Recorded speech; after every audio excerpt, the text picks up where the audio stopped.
Yeah, it hasn't posted yet. Okay, I just didn't know if it had like a timer. You know how sometimes people can go and start Oh yeah, talking no, on I there. was gonna do like Premiere. Mm. Nah.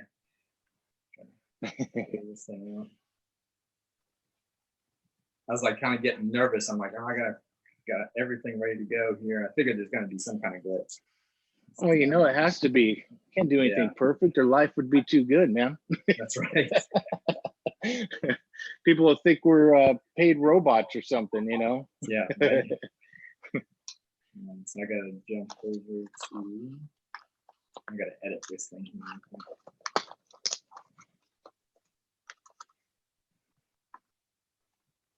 I can't wait to get to these parks, man. I want to run that Tython. I want to run that Tython out there. Oh yeah, that'd be awesome. Man, I can't. I've been dying to run that thing, and I don't want to run it in the driveway. Just too boring in that small stretch right there. Oh yeah.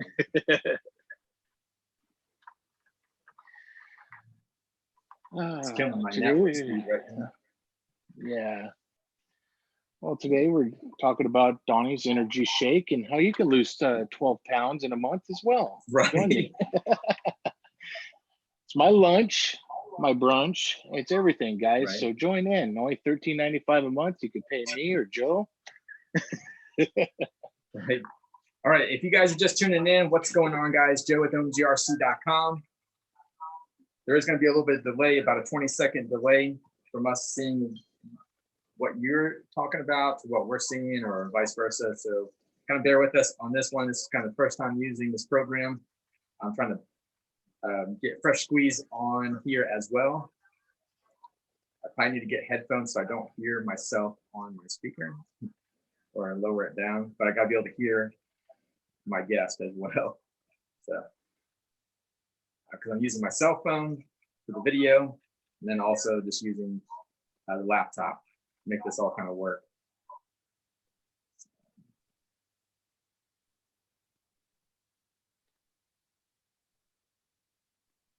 Let's get some information in here. Looks like we're live, huh? We are live. Yeah, did you get a notification or? Yeah. Hey, what's up, everybody? Donnie here from Big Drone FLYER77 RC. Didn't want to sit here and just look around. I also looked and noticed we are live right now. Yeah. What I'm doing, guys, I'm just going to put some other information into our live stream just to kind of go over the title, who's the guest. As of right now, we're still waiting on Fresh Squeeze RC, but we'll kind of continue. We'll see if I can get a hold of him. He's kind of out in nowhere, it seems like. So when it comes to me sending him a message, it takes a little bit of time, but I did send him a picture. Hopefully he can get logged in and I'll see him on this program. So right now, let's see if I can get to the videos. Everything just slow. That's all right. Everybody's social distancing right now. We're social distancing on. We're doing that live stream right now. So don't get near me. Don't talk to me. No. Right. We're really extreme right now. And forget the 6 feet. We're hundreds and hundreds of miles away from each other. Oh, heck yeah. I'm coming all the way from there we go. We got California. Let's see. There he goes. What up, dude? I just woke up, man. What's up?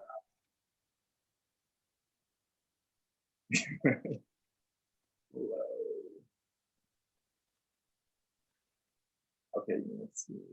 Okay, he is on. Let me go ahead. I don't know why I was mute. What's up, man? I figured it out. I'm not really all that savvy, so that's all right, man. I'm just learning it as well. Appreciate you joining in, bro. Absolutely. Thanks for having me. All right, let's go in.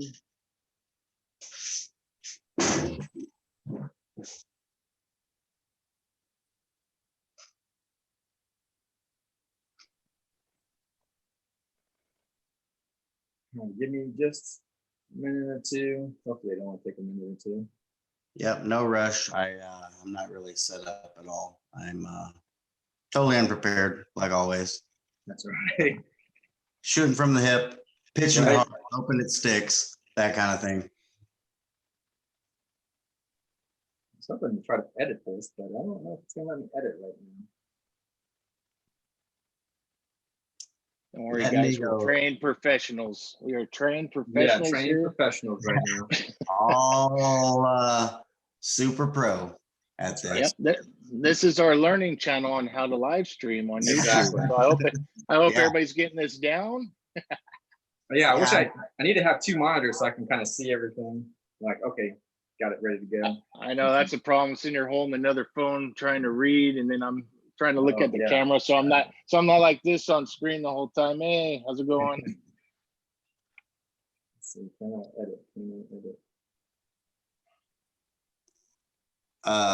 Big Drone Flyer 77. I'm Brandon, by the way. Nice to meet you, bro. Yeah, you too, Brandon. Donnie here. So yeah, pretty cool that we're all meeting up here. We'll get it all figured out, and the next time we do a live stream, it'll Yeah, be we're all green. wham bam. Yeah. All right, I'm just gonna go ahead and we're just gonna do it. I was wanting to put the title in there and everything else, but for some reason now it won't let me do it, even though I was doing it before on the live. That's all right.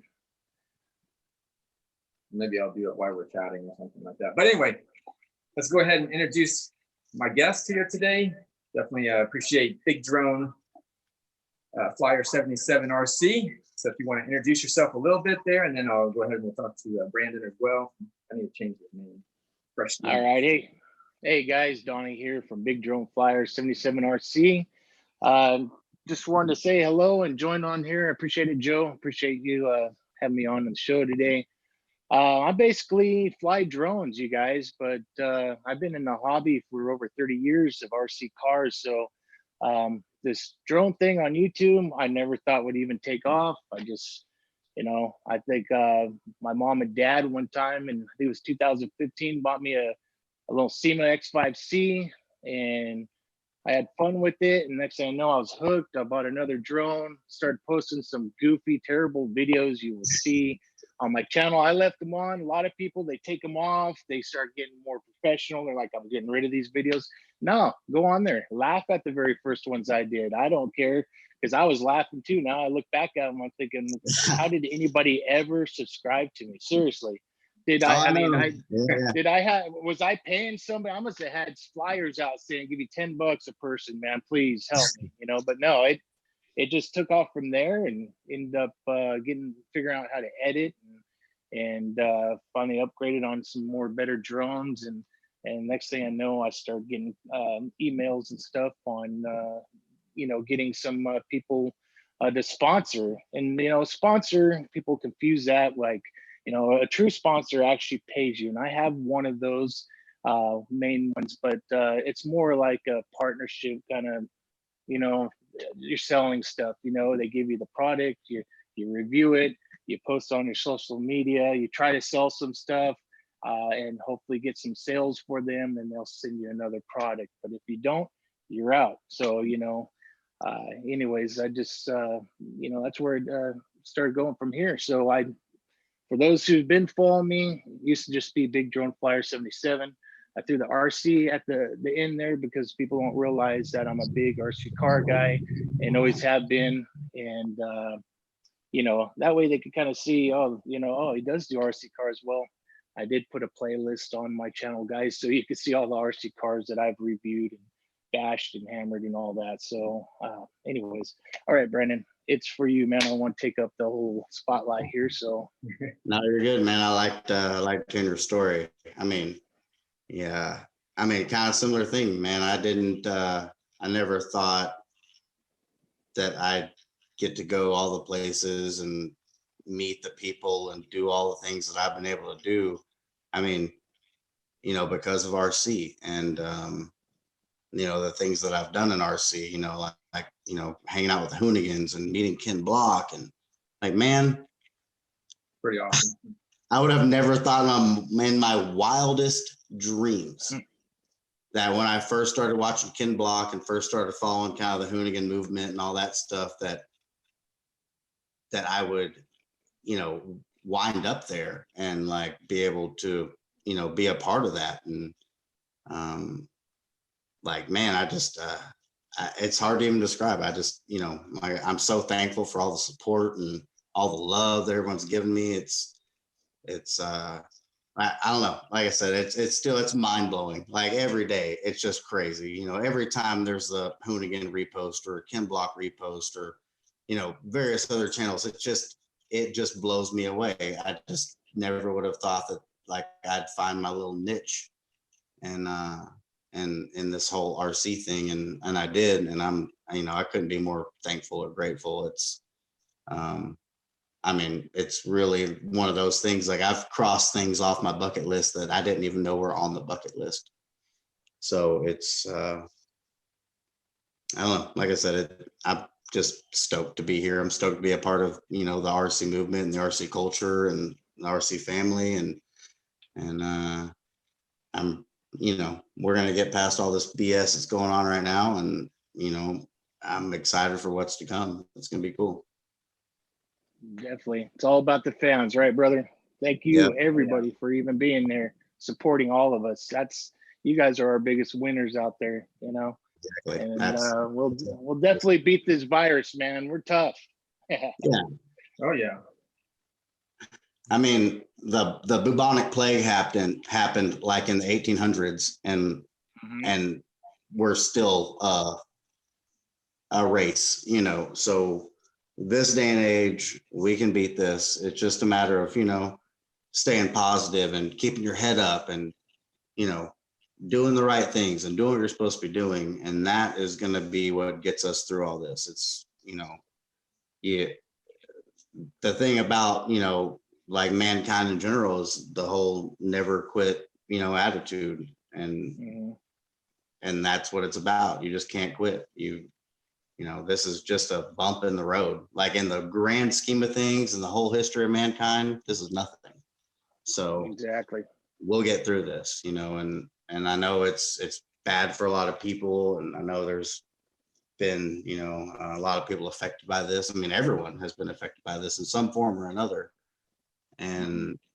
But the important thing to remember is that we're, you know, going to come out on the other side, and we'll be a little more educated and a little better prepared when we do.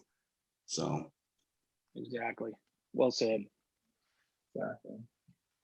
I'm getting there, guys, man. I appreciate it. Come on, Joe. Come on, Joe. I'm slacking.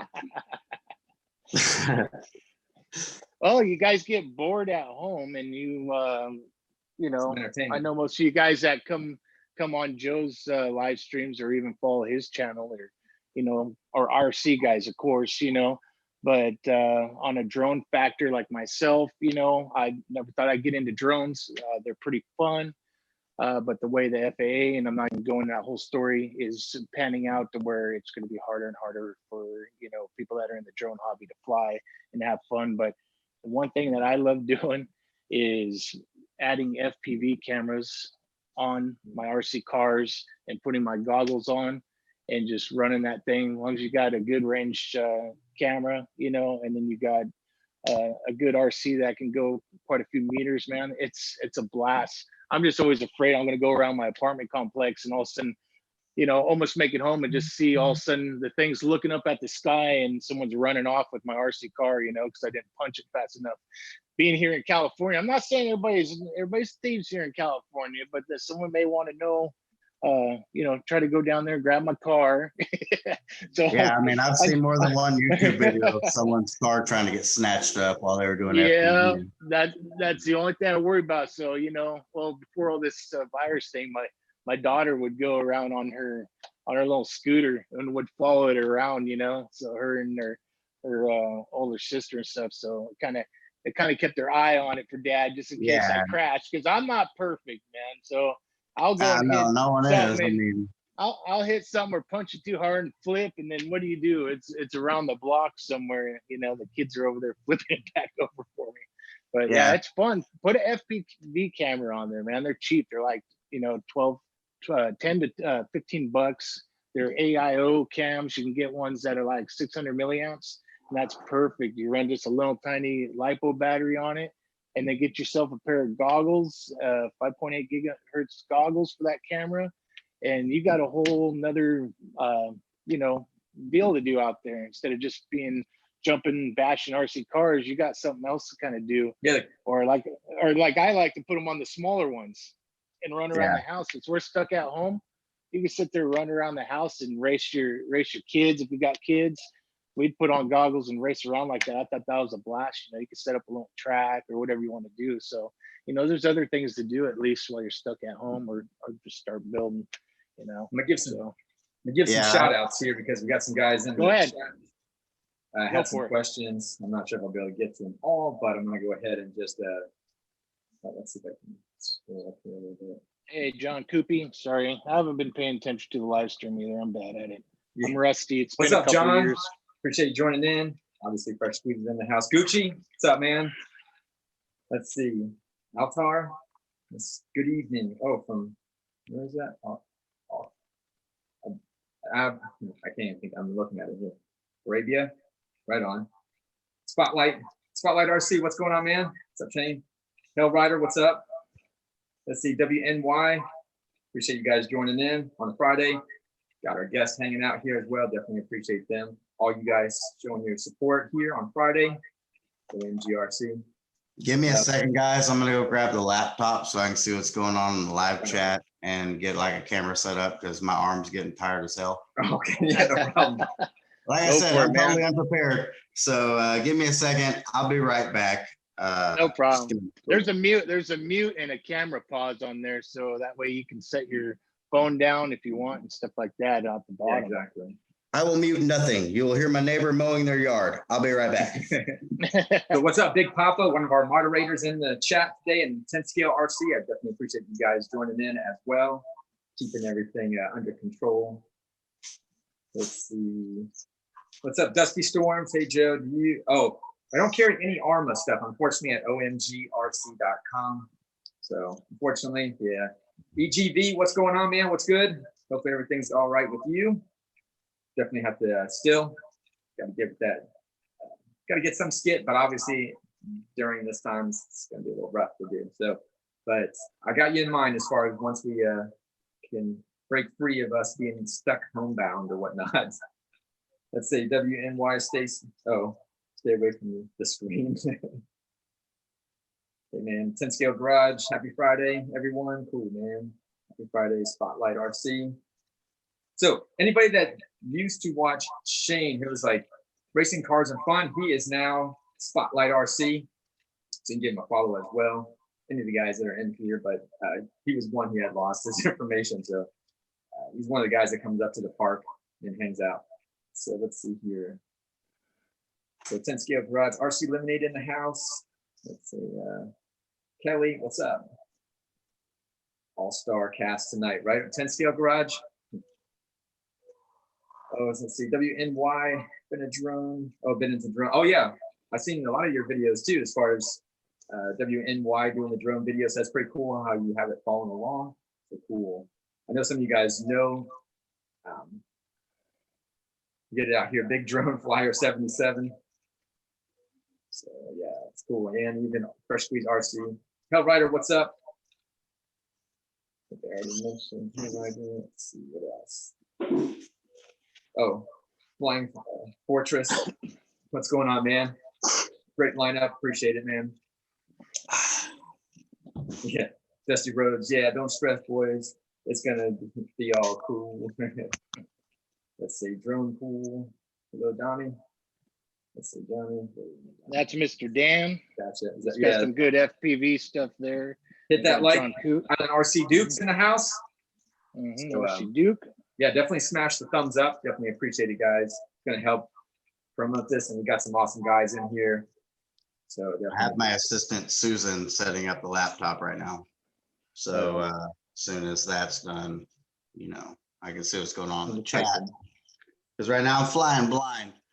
Oh, okay. That makes me a little uncomfortable. I mean, not really, but I feel left out. Bang your head. What's up, Mary? Amber, bring the laptop here. Pronto. Carol, Jackie, Somebody. Rachel. You paid. I have a lot of assistants, guys. I have a lot of assistants, so just bear with me a second. I'm gonna fire them all in a second. I don't have any assistance, so if I leave briefly and come back in a little thong and display my RCs in the back, I'm sorry. I apologize. I don't have the girls to do this right now. So You got a few of them, don't you? yeah, I got 3 of my kids are with their mama right now, and Okay. my youngest one's downstairs. She's probably TikToking right now or something. Who knows? Yeah, my youngest just went to her mom's, or not her mom's, but her grandmother's for the night. So that works, because actually I kind of wish she was here, because she'd probably really like this. Like, she'd freak out if she could see your face All right, on it. Chris. So, but yeah, I've been working on some. I got some pretty insane projects coming up. One of which we're not going to talk about at all. It's all top secret. That one's Yeah, fairly top secret. It's for a well-known. We'll go with that. there we Yeah. go. We won't disclose any more information. Perfect. And but I can promise y'all this: when this vehicle drops,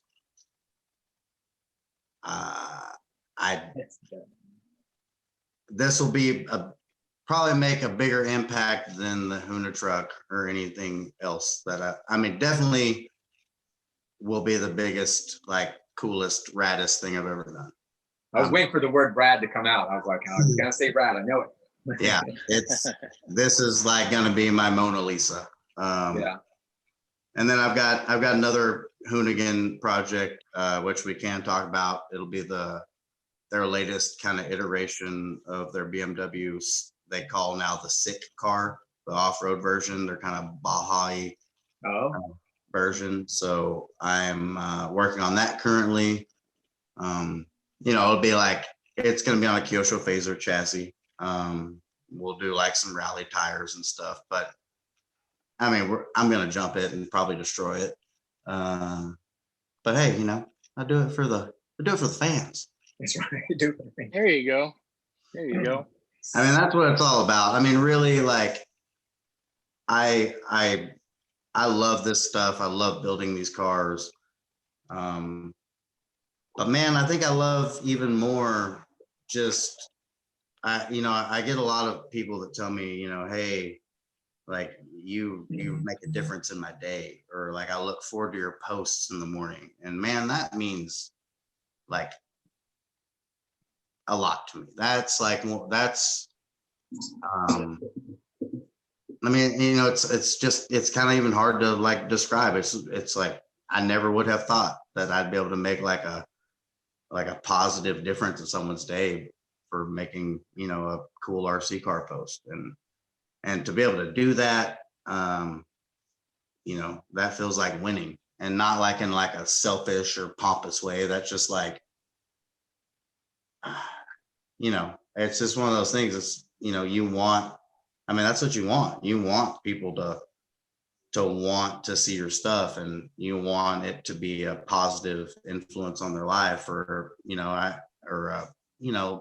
don't know. I'm having trouble getting the words together, but like I said, when I talk about this, it's hard to even describe, because I never would have thought that this would be where it's at.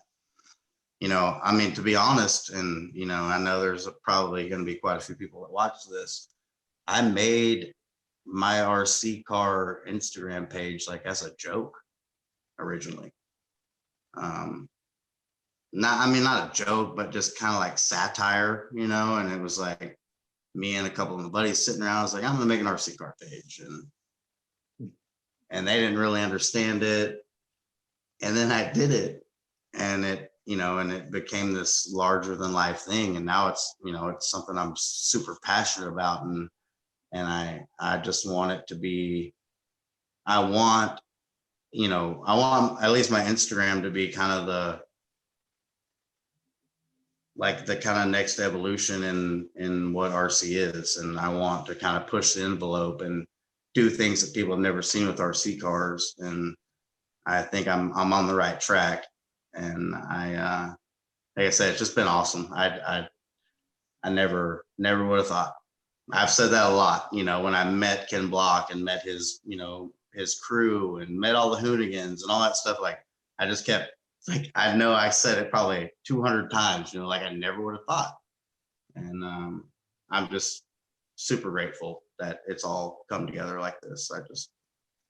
I get messages even on OMGRC.com. They're like, "Hey, where's that Hoonigan truck?" I'm like, that doesn't. Yeah. Oh yeah. All the time. Oh yeah, I get that. Where do I get that truck? Yeah, can. But you know, like I said, I appreciate that. You know, and it could have happened in the future. I would say there's a better chance now than ever that you could see some Hoonigan branded or Hoonigan based or Hoonigan something cars from somebody. Oh, okay.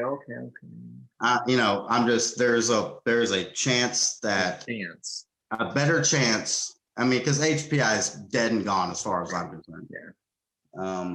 You know, they've been through this whole, you know, rigmarole of buying and selling and being bought and sold and, you know, 10 times now. And I have little hope for them as an actual company. I do think that they had some really great cars and they did some really great replica stuff. I mean, their bodies are right there with Kyosho on like realism and, you know, scale detail. I mean, they killed it on the Hoonigan stuff with the Hoonicorn and the WR8 Ken Block Fiesta. I mean, that stuff is rad. But it won't be from them. If there is Hoonigan stuff coming, it will not be from HPI. And I can pretty much put that in writing with blood if you want. They're just, man, it's unfortunate. You know, I mean, HPI has been around a long time. They made a lot of really great cars. They innovate a lot of things in the industry, but they are flatlined as far as I'm concerned. I see they have a little more presence on Instagram now since their latest investors bottom out. You know, like who even knows who owns them anymore? And that's, you know, it's unfortunate. I think they really, you know, at one point had a great chance of, you know, being like, you know, the upper echelon of RC companies, you know, and you know, talking like with the Hoonigans, you know, my one guy at the Hoonigans, he worked for HPI for years and years and years. He was a factory race car guy. He helped design a lot of the products and do, you know, a lot with their RC program. And like also touching on that subject, it's kind of funny because the first real like interaction I had with those guys, I was invited to Formula Drift in Dallas in 2018. So he's like, "Hey, come out here. I got you pit passes, and you can hang out, and like we can do, you know, like I'll give you the whole tour, and like you can like chill at the the Falcon tire booth, you know, like." So I go out there, and he's taking us around all these different, you know, pits basically, and he's like, "Oh yeah, well, you know, this guy is super into RC drifting. So is this guy, and so is this guy." And it was like every like pro Formula Drift guy had some sort of background in RC cars. And that's when it kind of all started coming together. And I was like, man, I can like make a segment, you know what I mean? I can kind of bring some of these things together. You know, there was like no real RC burnouts and stuff. And I know it was doable. And it was just a matter of like getting it done. And I'd like to lock up the front wheels and then something else to kind of dig all into right. probably. Let's talk about locking up the front wheels. So for whomever is watching this, I know you think it's like black magic or like I must be smart enough to engineer the space shuttle. But it's not that. It's none of that. It's for rear wheel drive burnouts, it's literally a piece of fishing string. Yeah. You know, I just tie it off with some monofilament, like Walmart fishing string from the back and let it eat. Or I put a screw through the front foam bumper and like, there's no brakes. There's no line lock. There's no, like, it's so, Wheels. it's That's so pretty- less complicated than what people make it out to be. You know, I get so many questions on Instagram, like, oh, like, what's your brake setup? Man, there's no brake setup. Like, Yeah, no. you know, I think, you know, it's just one of those things. And I'm hesitant to even tell people about it a lot on Instagram because, like, I want people to think, you know, like just think about it, you know, like, this is not like, Yeah, leave good stuff. Leave it as a mystery a little bit. Don't give away all the secrets. you know, it's one of the things, like, man, you know, I figured it all out myself. And, you know, I went through my own, you know, trials and, you know, failures and, you know, figuring out what power system works and how much battery I need to run and what gearing is right and what tires smoke the best. And I'm not saying that I want everyone to figure that out on their own, but I just, man, I think, like, for the good of, like, the whole RC culture, like use your head, because we, like, who knows, there's probably a better way than I do it. But there won't be a better way than I do it when that super secret build drops. That thing is going to change the whole game, guaranteed. Yeah. Now, is this going to be mass produced? Is what you're talking about? No, so the super secret one won't be mass produced. Okay. And the system that I'm going to use to do the front braking, it's not going to be one of those things you can just buy and put on your slash or put on your whatever, because it's not really a brake. But it is something I think that I can make into like a DIY kit form. And, you know, You said splash too. well, it I know could what be, you're saying.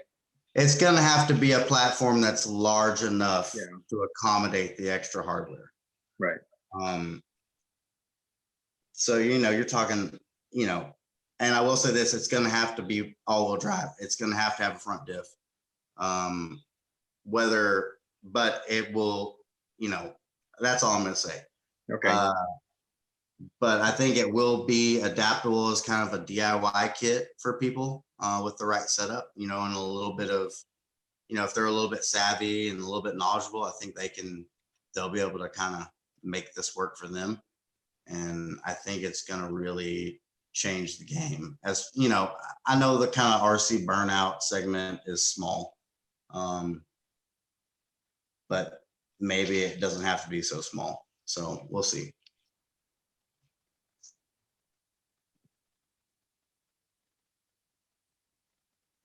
Hold on. Someone said something about the video looping. I was like, what? Let's see. I'm just going to hold like this. So I know where 20 seconds. I'm going to see if it's still working like it's supposed to. I mean, I'm seeing it on YouTube pretty good. There's a little bit of lag. No, it's good. Still working. From my phone to the laptop. Yeah, mine's like 30-second delay or more. Yeah, it is definitely somewhere right around in there. It's like 20, 30 seconds. Yeah, easily. Maybe a little different. That's typical for this kind of thing from what I've seen. I've been watching the Hoonigan live stream they've been doing on their Tangents channel, and it's same thing. You know, like you'll write something in the little messages, and then it's like 20 seconds later they respond to it. So yeah, they already say that right from the beginning with Zoom. They say it's about a 20-second delay. So yeah, it's kind of strange. It's just processing time, man. Yeah, exactly. And but plus, it actually works pretty good for us. Like, you know, we're all home right now. Way. The internet's probably, you know, really being used in all the servers and stuff. So. Well, you got to remember too, right now, YouTube has been cutting back everything. Yeah. You know, especially the quality, the 480, and then they're lowering the audio quality as well. Supposedly it's supposed to be for a month. I don't know. Who knows what else? I didn't go too thoroughly in that email they sent me, but it sounded like they said that all their servers and computers are just getting overwhelmed with so many people being on there. Netflix, all those companies have been downgrading. So it's not only the usage, it's, they don't have enough people like on hand to like take care of the whole system. Like, there's I'm sure more that goes into that whole YouTube thing than any of us could possibly understand. It's like, so I'm just grateful it's still running. You know what I mean? This is, for a lot of people, like a great escape. This is, for me, I'm still working, as long as the refineries are processing oil, I will be working. Yes. That's good. I happen to be out on a back injury before all this Corona deal, so I'm actually, still out. So I'm kind of lucky, I guess, in a way, so that way I don't have to, be out there, at this point, sucks. The less exposure, the better, Exactly, man.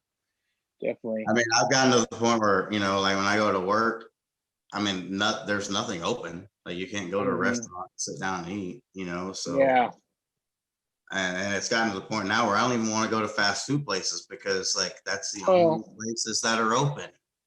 Yeah, and you think about it, my wife was just saying, man, she goes, what if we seen somebody, I mean, we don't go to fast food, but driving by, we seen the lady hand the guy the food and she has no gloves on, no nothing on. And you're thinking, oh, should they sneeze and no one says anything or cough or something? Or I'm just saying, I mean, I don't know. I'm in my 40s now, so I'm not getting any younger. I probably wouldn't worry about it as much as if I was a kid again, but I'm getting up there, man. Yeah. Let's make a pact right now for the rest of this live feed. We don't talk about any more of this negative BS. Oh, see, look at that. Look at that. See, even your camera said, let's do that. That's got to be a sign. We're not going to talk about any of that. No, because you know what? We're still having fun with the RCs and I'm still having a blast here. So I still got plenty of stuff to do while I'm home. So exactly. I mean, there's so many things, to be grateful for, that I think that we can cover a lot of better topics. And honestly, that topic's just been worn out. Oh yeah. Well, I can't wait till you can finally uncover your top secret stuff. Now my damn mind's rattling here. Thanks a lot. Now we're gonna have to stay tuned all the. Now we're gonna have to stay tuned all the time. Email later, and I'll fill you in. There we go. I got your number, and you can sleep tonight. But I promise there we go. This is stuff that no one has ever done or seen, or maybe even thought was possible. So. I mean, this is, like I said, I've got a lot of people that are helping me work on this project, and people that have wanted to pitch in. Pushrod 3D, they 3D printed the body. Oh wow! So it's a full 3D printed body. I want to say it's going to come out to be like a 9th scale. Oh wow, that's going to be nice. It is a truck. And we will be able to see this eventually, right? Maybe. Yeah. Okay, good. Good. I'm probably gonna have to fly to California to deliver it, but you'll be right in my neck of woods. Come on over. Absolutely, man. It's gonna be I am super excited about it, and I'm extremely excited to be working with who I'm working with on this. And it's gonna be really cool. It's just gonna be cool for the whole, the whole RC, everybody who's an RC fan is to really dig this. And it, it might be obscure to some people, but if you are a Hoonigan fan, you will recognize it immediately. But I will say this, it is not like a Hoonigan owned car. So that's all I got to give you. It's a truck. There we The go. Hoonigans don't own it. It's going to be rad. Perfect. Well, you'll keep But our it's just minds been one that's been on intrigued. there. It's been on their show. It's been at the Burnyard. It's been on their show. What's up, Kurt? He's a friend of the show. He's definitely an honorary Hoonigan. So like I'm like honored to be, you know, working with him, and he kind of commissioned the build, and it's gonna be really cool. That's great. Well, we'll look forward to it. Yeah, that should be pretty awesome. Mhm. Yeah. Yeah, it's got, I'm getting quiet because I'm thinking more and more and more as far as this build. So what you got working, Joe? Got some trucks. That's about it. I haven't done anything custom like what you do. You got Like anything big new welding, coming? things like that. What about your cart? Do you have your cart with you? Your little cart? Oh, my shark, the baby shark. No, the cart. The one that the Hoonigans, you brought it to the Hoonigans. It was their cart. Baby shark. They call it the shark cart, but then they coined my version of it, the baby shark, which I don't know if I love it or hate it, but I mean, you know, listen to the words, baby shark. But yeah, exactly, like, oh, toy. I've got it. I'll go grab it, but it is not really on a chassis right now because I've been doing a bunch of maintenance on it. You know, the thing weighs like 7.5 pounds with a battery, and it's on a, you know, a regular 10 scale touring car chassis. So it is semi-hard on parts. That being said, I've never actually broken anything on it, but just the weight, and I've got like a 4,400 kV hobby wing system in it that I run on 3S because of how heavy it is. Yeah. You know, it's, you know, drive cups and stuff like that are subject to wear. It's just the way it goes. I know when I saw it on the Hoonigans, I was like, oh man, that little 15-pound little thing's just kind of going around. Yeah, like, oh, Brad was a little overzealous for his estimates on the 15 pounds thing. I know, like without a battery, it is right at 7 pounds, which is 7 pounds, which is a lot for a road car, touring car, drift car. But I mean, honestly, the Kyosho chassis like really handles it well. I never had an issue with it until I did a burnout, and then it chewed up a drive cup on the outside drive cup. But you know, and I just honestly, like, getting that whole project together, it came so down to the wire trying to make it all happen before that first trip. And like, I'm just glad it all came together. Like, there was a period of time where I thought like that wasn't going to be possible and I wasn't going to make it. And that just really wasn't an option. So, and luckily, you know, I gathered it up and I figured it out and I got it together. And, you know, like talking to Dan, you know, Dan over at the Hoonigans, he's kind of their, you know, he built the thing, the real version. And like, you know, when he saw it and he was talking to me about it, you could tell like how like stoked he was about it. And man, that was really all I needed, you know, because the guy that built the real one, you know, he's a real fabricator and, you know, race car builder. And like, I've built some race cars, but like, you know, I'm just RC car guy. And so for him to like genuinely be like impressed and like, you know, like happy about what I had built was like, you know, it's one of those, like, it makes you proud, you know, it makes you proud of what you did. And so that was pretty cool. But I do have just kind of the cage section here. Okay, yeah, that's what I was like. Okay, it's cool looking. I like it. Yeah, I mean, it's all stainless. It's all TIG welded. I mean, even like the tub, like, you know, the sides of the tub and stuff, all that is stainless sheet. That's all hand formed and TIG welded. And Wow.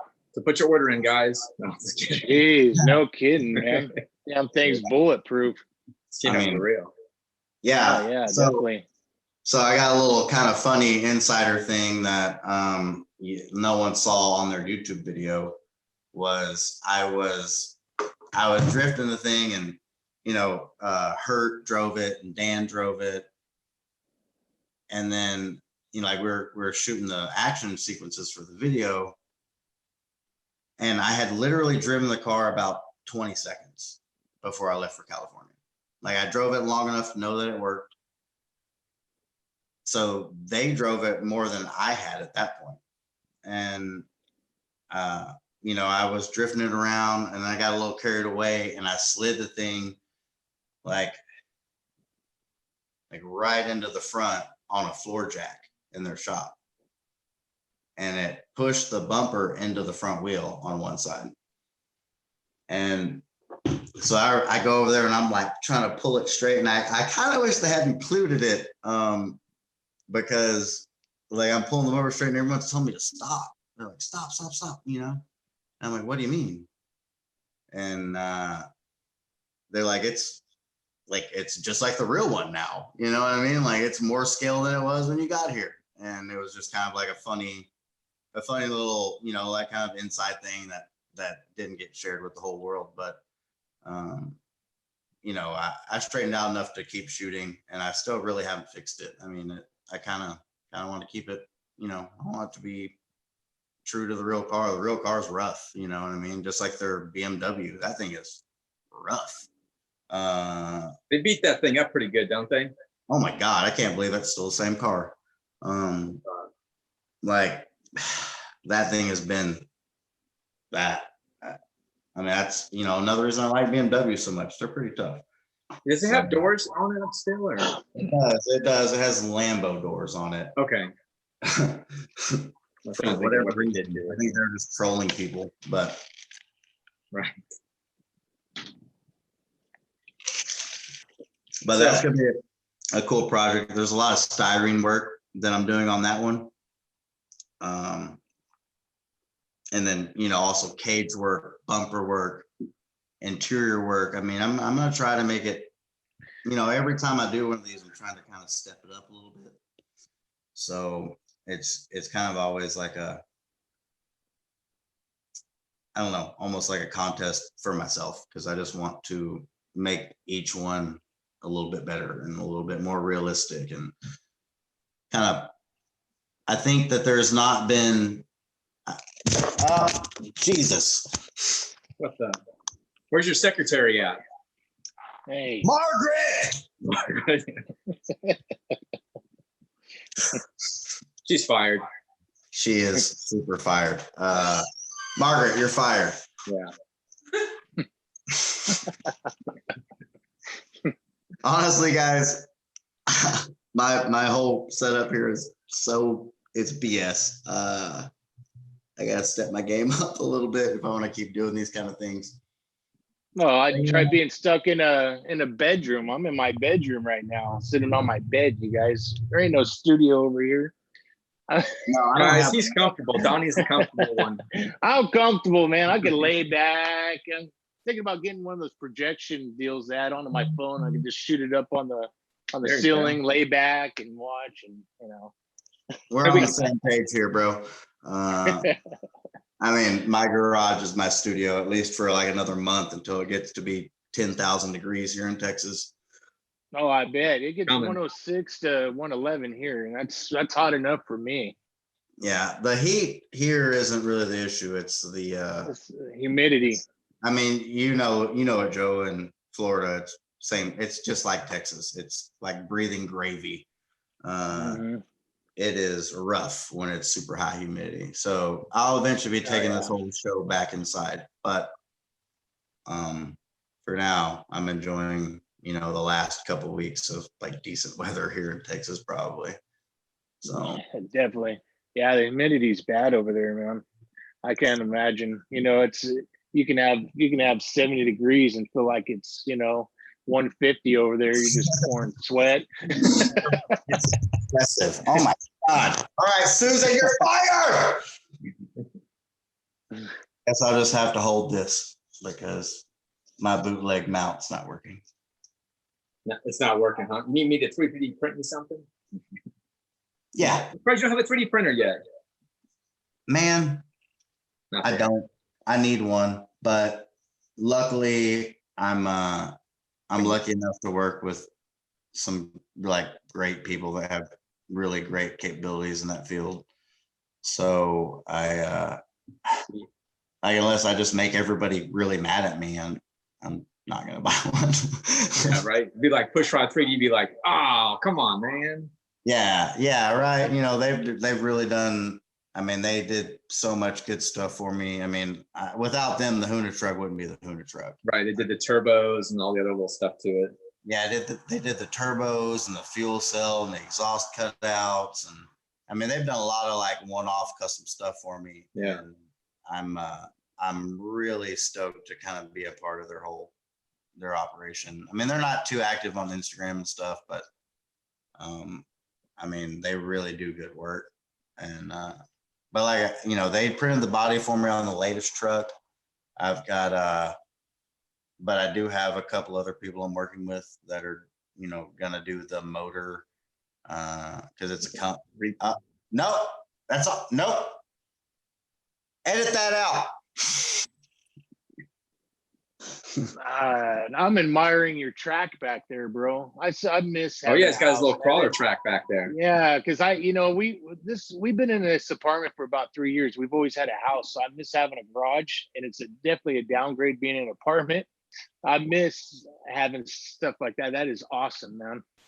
Yeah, this was kind of my deal when I moved in here is I wanted to make sure that I had a 2-car garage. Not that any cars live in here because about 30 RC cars do, but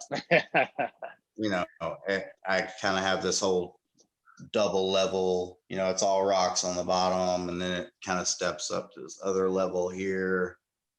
Wow, And that's awesome. yeah, Cool. it's it's fun, even in the worst weather, you can still come out here and get a little crawl in or do some drifting or whatever. Oh yeah, So I'd be lost. that's in kind of there, my man. safe in here. You'd be calling the cops, say he needs to go now. I'd invited him over for a little bit. This dude won't leave. I need a restraining order. No, I mean it's really cool. It's kind of like everyone's little safe things that come and shred. So yeah, that's cool. Old Smoky. So you guys have some questions you want to ask any of us? I know we've been kind of talking amongst ourselves a little bit. It's really me. I just talk a lot. It's my fault. That's all right. Yeah, I You gotta know who you are. I talk people's ears off, so that's why I was trying to stay quiet. I was going to staple my lips together and try to be quiet and let someone else talk for a minute. I just talk a lot when I get nervous, and I've never done like a big live feed like this. Is this your first one, right? Yeah, on YouTube. Yeah. Okay, yeah. That's Didn't my you do second. My second one.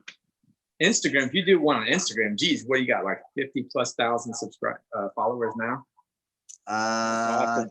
Yeah, like 56 plus. I'm not really sure, but yeah, I mean that, like I said, that whole thing has just been larger than life. I never would have imagined I'd be able to like have so much support for my little hobby. And I saw you when you had 25 something right around there, and then the next time I checked, it was at 50. I was like, we went from 30, we went past 30 and 40. Yeah, felt like almost overnight. It looked like the Ken Block and Hoonigan posts definitely help with that. That's awesome. Yeah. I mean, so you're not like me. You don't get hate mail and death threats saying, "Please, we'll even pay you to get your channel and everything off of Instagram and YouTube." Or is that just me? I'm just wondering. No. I think that's just you, bro. Where's the hook? Like if you offer me, if you offer me a large sum of money, I'll totally delete my channel. There we go. And then make a new one. But that's good, like man. I said, Congratulations. I love the dynamic, and I love being able to interact with so many people from, like, you know, all corners of the globe. I mean, it's I don't know how you keep up with it. it's become so much more than what I even thought it was really. Like, I didn't even know what Instagram was really about, you know, until I started this page. And I've had other pages. I've had car pages, and, you know, I've built a bunch of custom motorcycles. So, you know, I've had a motorcycle page. I've had gun pages. You know, I've got a lot of hobbies, and it was kind of like, you know, I think it really all took off whenever I built the donut garage, which is. Oh yeah, once you did that, that was pretty much when it started. Hoonigans were like, hey, you like that.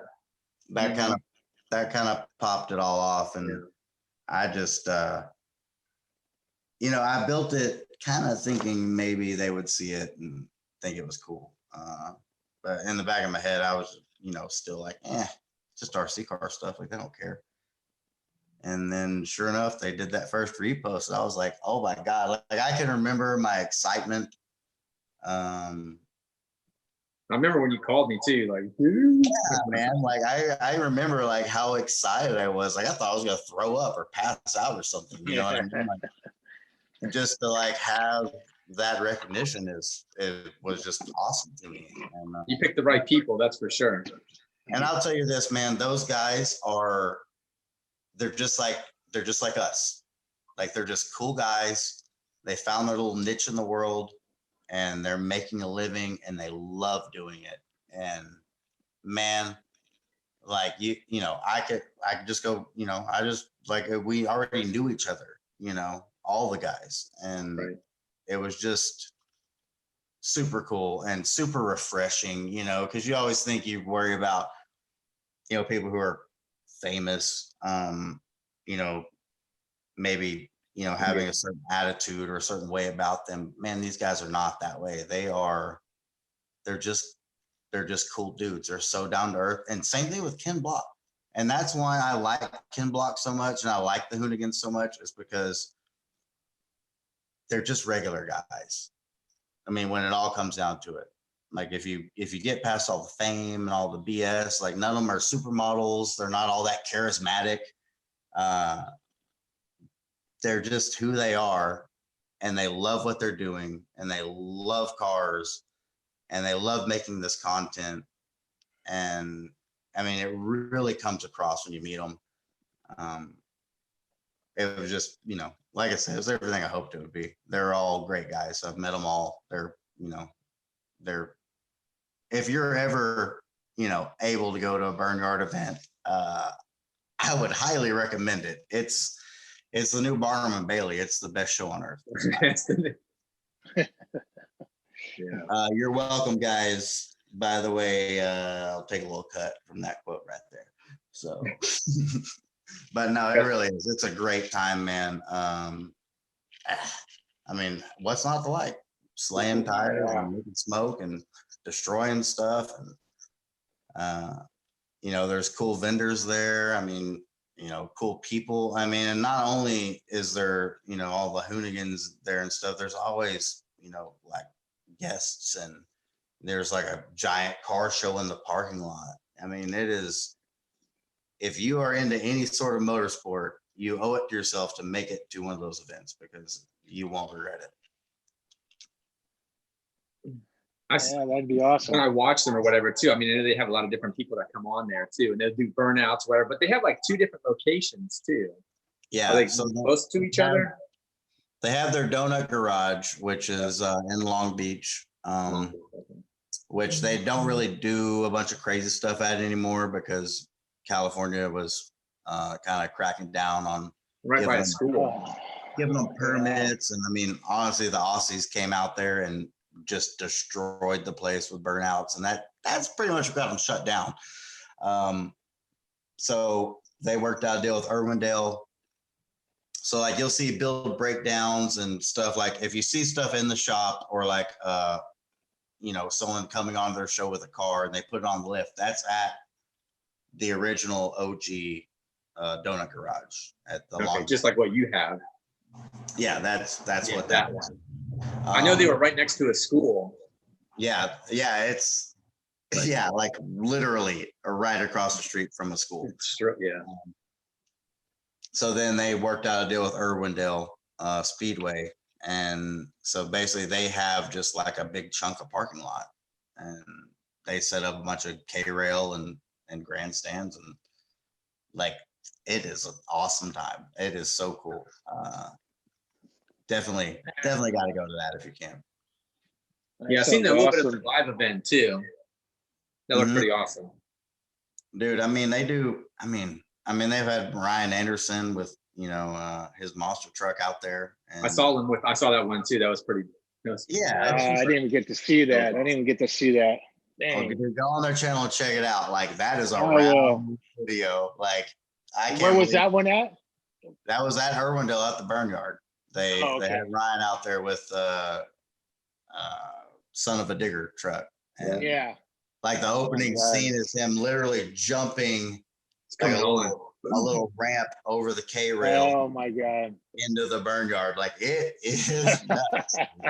They're like, you gonna practice or anything? I think he didn't practice, he just came right in there. No, that was the whole thing. Like he just kind of started going at it. Yeah. They weren't even really ready to do it. What's cool, you'll see in that video some RC footage, like a camera mounted on an RC car. And those are, I want to say what you'll see in that video is a Kyosho Psycho Cruiser 2.0. I think they're trying to jump the trailer or something at the time, right? Well, kind of basically he just kind of jumped the K-rail into there. Okay. Oh no, yeah, I know what you're talking about. Yeah, Maybe it might have been a different one. But so what they're doing, like if you see like POV footage, like from down low. Yeah, I've seen it where they're chasing the vehicles. They're using some Kyosho products. So that's pretty cool. And I've seen some drones flying around too. Oh, dude, those drone drivers are insane. Those pilots are animals, dude. They get 6 inches from the car and they can follow it doing donuts and stuff. Man, I have huge respect for that. Like, that's one thing. You get those race drones, and then they got the cinematic cameras on them, and it's just amazing, man. Amazing 4K footage on following those cars like that. It's just, that would be so bad to do that. All the Formula Drift events, they have at least 2 drones flying on every pass.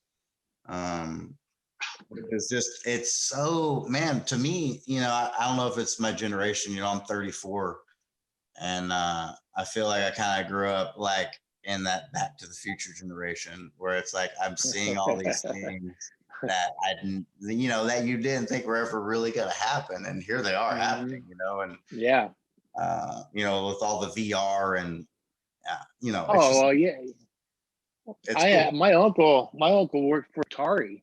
And back in the 80s, bro, I'm telling you, he would tell us this story, and I thought, he's telling me and my cousin, his son was saying, hey, we got technology, he was over there in Silicon Valley, and he'd go to work, come back, he goes, tell you the truth, we have so many game systems that are already stockpiled up for each generation. And he goes, we have these systems, he was telling us, where it's virtual reality, like you're really there, and you can actually have sensors where you can actually, feels like you're touching stuff, and look what they're coming out with now. They had that back in the 80s, man, and they held on to a lot of this technology, and then they tweaked it some more, and it was already there, and they just put a little bit out at a time, and now there's probably a lot of people watching that might not remember like the original Nintendo and Atari and stuff like that. Oh yeah. But like Nintendo had like a crazy glove, The Power Glove, I still got it.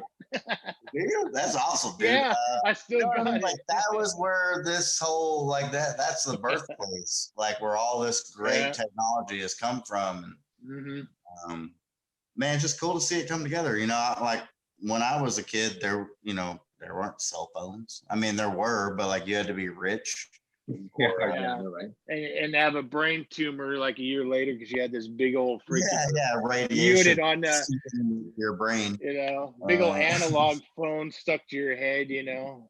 Yeah. I mean, back in 96, I got a little flip.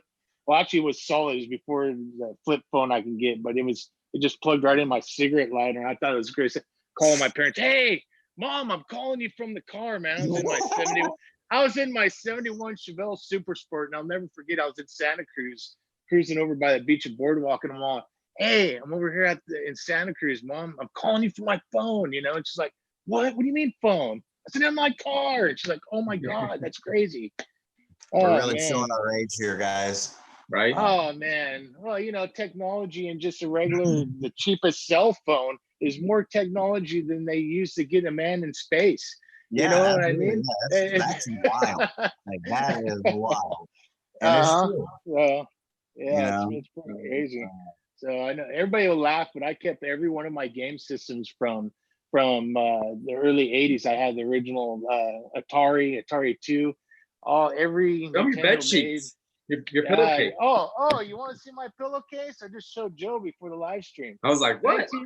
1978. I still have my original pillowcase that my mom bought me. My mom bought me when I was only like a year or two old, man. And I still got the damn pillowcase. And I, believe it or not, that's the pillowcase I gave my son, and he won't let it go. He's like, no, Dad, that was yours when you were little. So awesome. I just keep it on there, man. It laughs. It says DC Comics 1978. If you guys could see that. That's super cool, man. I had a lot of cool stuff, and unfortunately we had a house fire. Oh man, sorry about that. And I was like, you know, right before I moved out as an older teenager, and you know, like everything, you know, but you know, beyond that,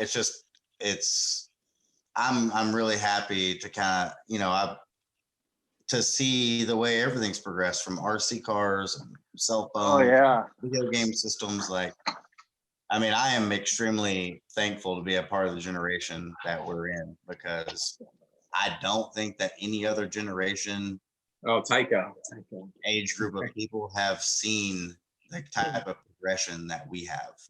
Yeah. You know, and I'm speaking for all of us right now, because we're all similar in age group, I think. And I mean, it's just been cool. I mean, now, you know, look at the RC hobby. It is like more vast and more technologically advanced and better performing and longer lasting than it has ever been. And it's not going to go anywhere. You know, this is not at all. We're on the cusp of like really fantastic stuff, I feel like.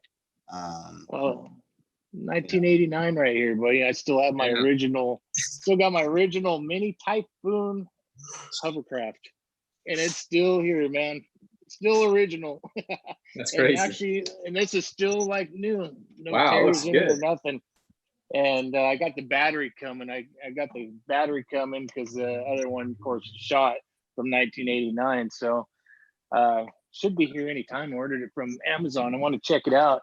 And guys, if you do get one of these, don't make a mistake and put the battery in it and think that it goes out on water. It don't. It's only splash proof for a little tiny puddle about that deep. So that's why I showed it in those commercials or something like that, where it just skims across it. Yeah. Oh yeah, exactly. Oh, that bike's awesome, man. I was just looking at someone was selling one on eBay. Someone was selling one on Instagram. eBay. Had it. Yeah, no, I posted a couple of videos on Instagram with this thing. I jumped it off a ramp a couple of times, and it stopped working, but it was worth it. And now it's just a cool shelf piece. You know what I mean? It's definitely. I'm still gonna get one. And you can find them. You know, they're still available. Who makes them? It was a Radio Shack thing back in the day. Oh, Radio Shack. Okay. Yeah. Radio Shack made a few of them. They made a street bike style, and they made the dirt bike style. So that's cool, man. I want to get the one that's a little bit newer now. Of course, it's S. Was it S? Is it like a 7th scale or 5th scale? Man, don't get me lying to you, but it's pretty large. I mean, yeah, I'm gonna say it looks pretty big. I think it's 6 scale. And they Is it 6 consider scale? that one. Okay. Something like that. I think so. Carmichael, you know, the legend, the little midget man who Right. rolled Supercross cool. for a decade. So yeah, actually a good friend of mine gave that to me. She was like, hey, you know, I have this this little RC dirt bike from when I was a kid that my parents got me, and I haven't used it, but I, you know, she had the battery and the transmitter and she even had That's the awesome, charger. man. And she's like, do you want it? If not, I'm just gonna like throw it out or put it in the garage. So I was like, yeah, I want it. And I charged the old NiCad battery up, and the thing worked. And I mean, Oh, the original battery. Oh, even in turbo there. hopper. yeah, I'll be 100%. The darned. original battery. It took Turbo a charge. hopper. Wow. It is extremely hard to drive. I know. On that one, I think they have the little gyro in the back, right? Still in the middle. I think on that one's in the middle. In the Yeah, newer it ones, they had put them in the wheel. Go ahead. Yeah, it was it's fine once you get up to speed, but getting to that point is nearly impossible.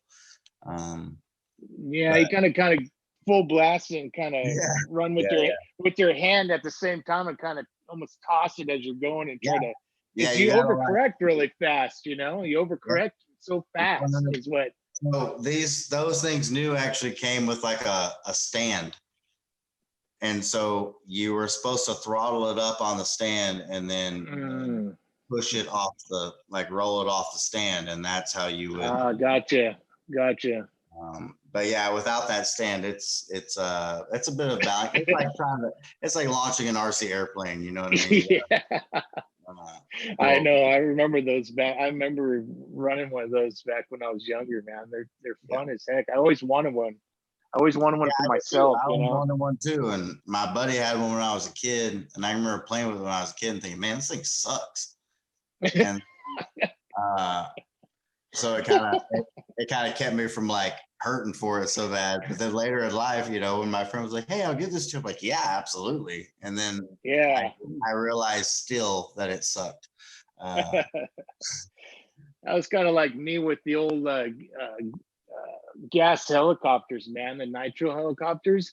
And I remember like I never flown one. So my buddy was right there, and he was like, you know, back in the 80s, like, okay, whatever you do, if it starts coming towards you, just hand the control over to me and just kind of run. I'm like, what do you mean run? He goes, they'll chop your fingers off. And I'm like, what?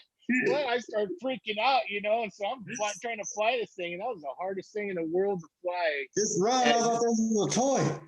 Just run, he told me. So I thought that was funny, you know. But we started off on the old gliders, if you guys remember, the 4-foot span, and all it had was a little servo to move the wing, and you'd have this big slingshot thing you stuck into the grass and hook the rubber band on it, and you pull it back and then let go and launch it up there, and then you just use the wind, and then you just move the control. Oh, wow, I never had one of those. Oh, my stepdad, he still has his, and I want to go dig it up and see if I can find it. I think that would be awesome to bring out and show again. You know, it's like probably, I want to say 83, 84, somewhere back then when we flew that, you know. But hell, I got to fly it 3 or 4 times, and after I crashed it, I was done, and it wasn't by choice, you know. The old boy looked at me and gave me the look and took the controller. I knew I was done, you know. So, well, you had your chance. yeah, I had my chance, and it was back to the old airplane on the string, you know. Here, take that one where you had the little little Nitro plane, and he had the little string, and you would just hold that string like a kite, adjusted to go up and down. You'd fire that thing up, and man, that's cool. Oh my god, I love watching like vintage videos of old control line RCs, because they did planes, they had cars, like, I mean, and they had some crazy fast planes back then on those controls. Oh yeah. Mm-hmm. I wonder how many people's things got chopped off. I can imagine how many people got pretty darn hurt, man, because the stuff they had, and you know, people, it just, we don't have as many isn't, you know, how do you say, like, you know, regulations on stuff anymore, you know? Yeah. People are Oh just, yeah, it was so much more loose back yeah. then. You know? Oh, definitely, man. You know, I mean, and it's I like, can tell you this much: I've broken my foot with an RC car. I remember oh, you you telling me nailed that. it. Oh man, it must have been cooking. That was the demon, wasn't it? 8 scale Kyosho Demon, Yeah. doing Damn. like 75 miles an hour. Wow. It got loose and hit me in the foot and like just smoked my foot. Oh. And then, but before that, and Joe, you remember this. So when I got the MP9E, you know, way back, I got the MP9E and the original Cycle Cruiser at the same time. And, you know, my sister, she shoots all the footage for me. She shoots, I would say 90% of the footage. So anything that's like action related, you know, she runs the camera and I drive. Well, you know, this is like pretty early on in our, you know, the YouTube thing or an Instagram thing. And I remember I'm driving the MP9E at this little BMX track, and I kind of blew the turn, but you know, corrected, and the car ended up like coming toward her, but it wasn't really going that fast, and she just didn't move, and she was wearing sandals, and that buggy literally ripped her big toenail right off her foot. Oh Oh man. my God. Uh, Oh, I can't imagine. yeah, Oh my she- God. That was initiation right there. yeah. Yeah. She'll learn. No, she has since. Oh, she hasn't. Got to get the shot. Yeah, no, wear shoes. Just wear shoes. Yeah. But you know, it's that was kind of a funny, like, I don't know, for me, because I was really new to the whole YouTube thing and trying to make, you know, I wanted to make review videos, and like for that to happen, it was like, man, like, Wow. That's insane.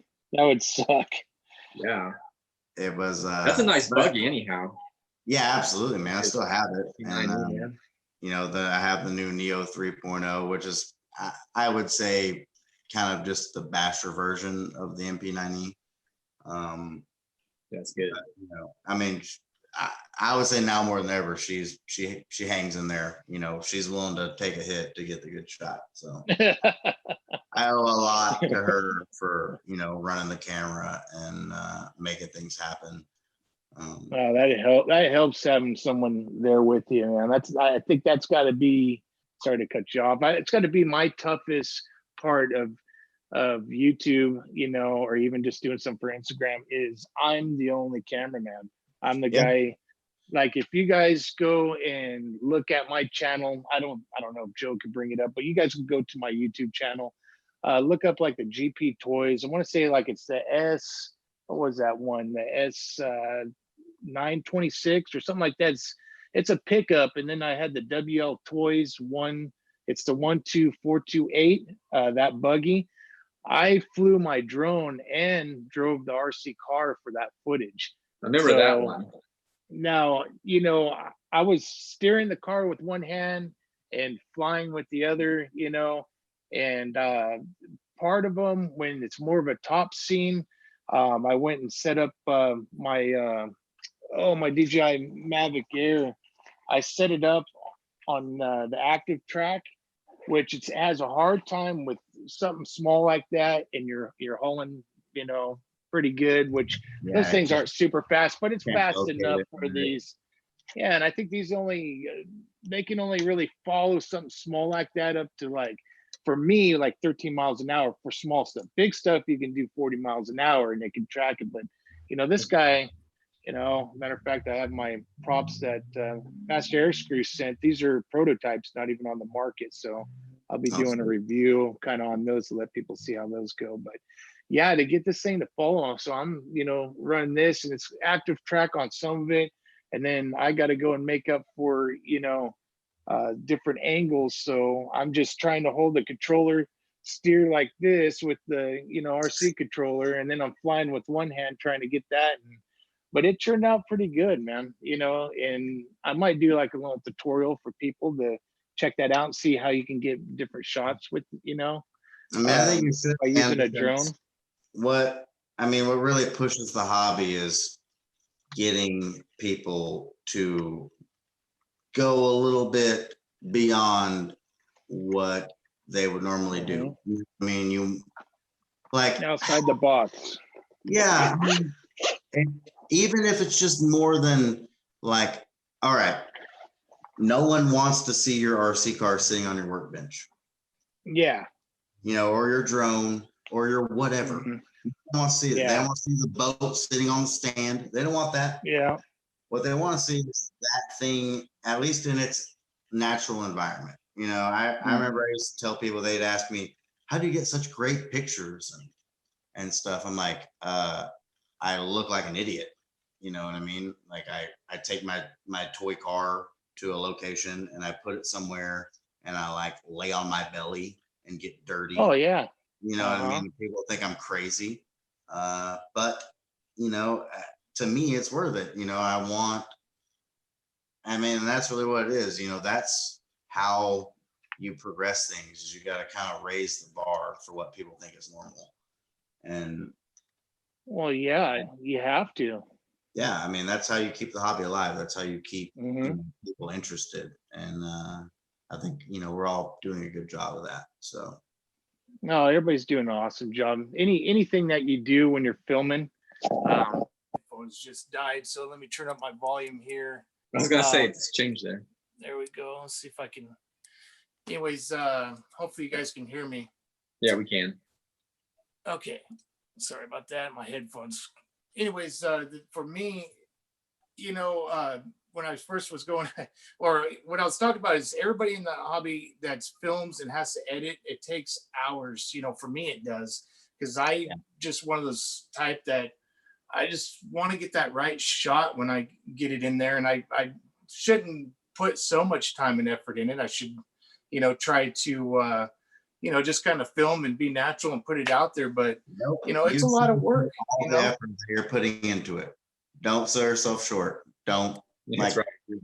You are doing what you think. I lost my. Catch up with you guys here in a second. I lost volume. You got pause. Well, like I said, but yeah, I know doing what you should be doing. You know, it's you know, going out of your way to get that shot or get that picture, make that clip happen, and taking the time to edit the video is what keeps this hobby alive. You know, if it wasn't for people like that, then you know, it would just be a bunch of pictures, you know, a bunch of lame pictures sitting on someone's table, and none of us want that. You know what I mean? Exactly. All right, I'm back. Sorry about that, you guys. So I got this.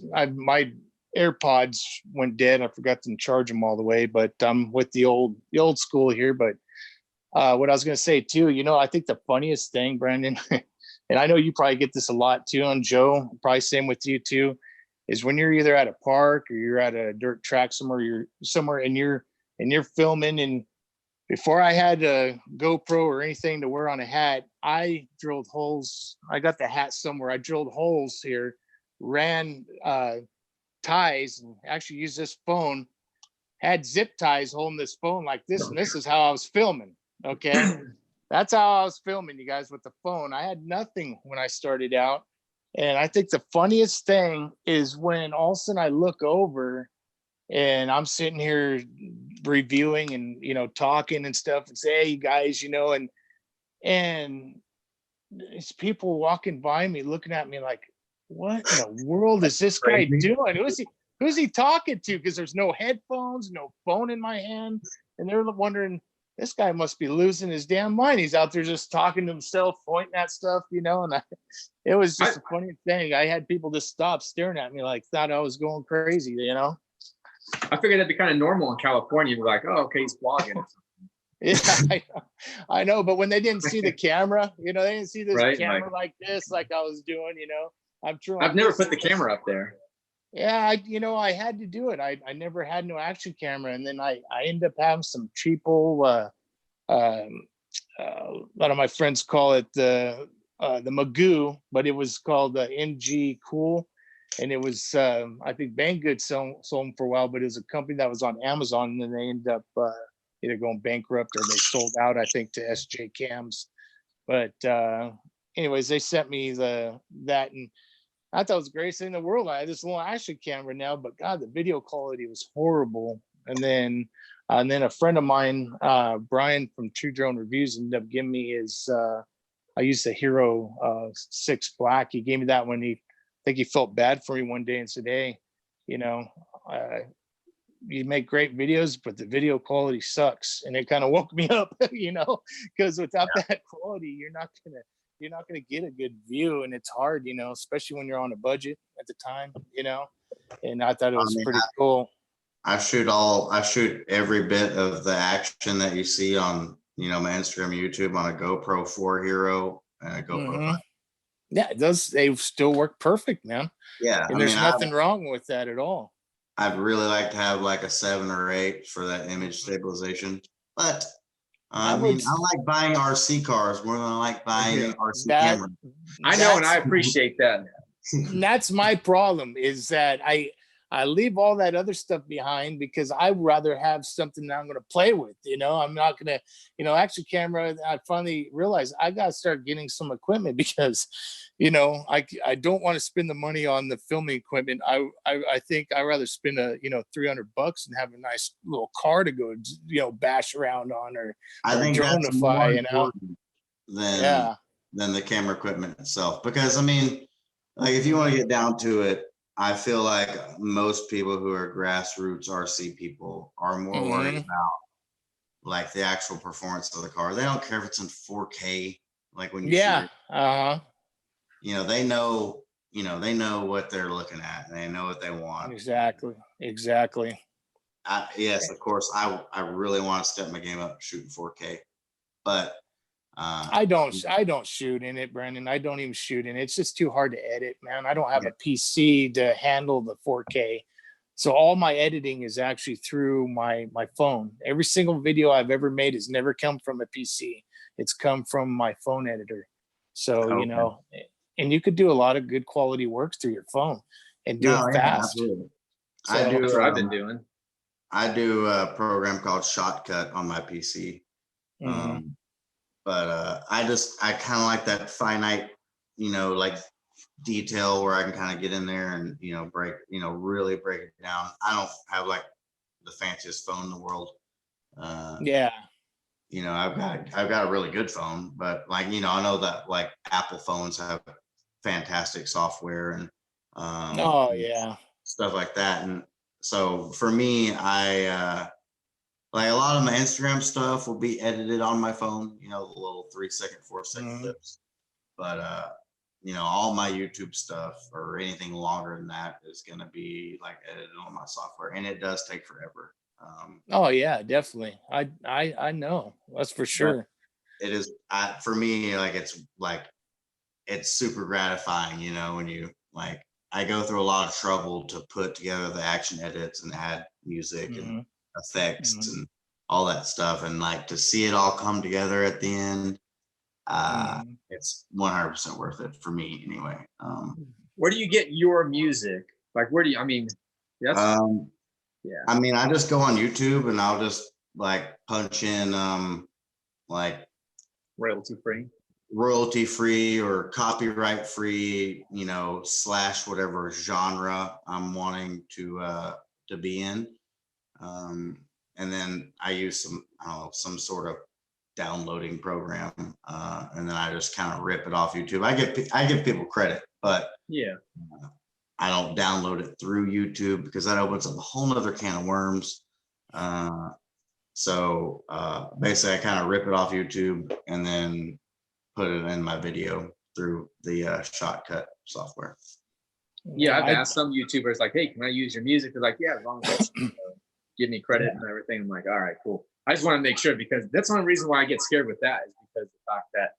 I mean, I do have I have a few videos with copyright strikes. Yeah, that's why I didn't want to do any of that. But honestly, the ones that have copyright strikes, I knew they were going to get them, and I just didn't even care. The song was just too good, you know.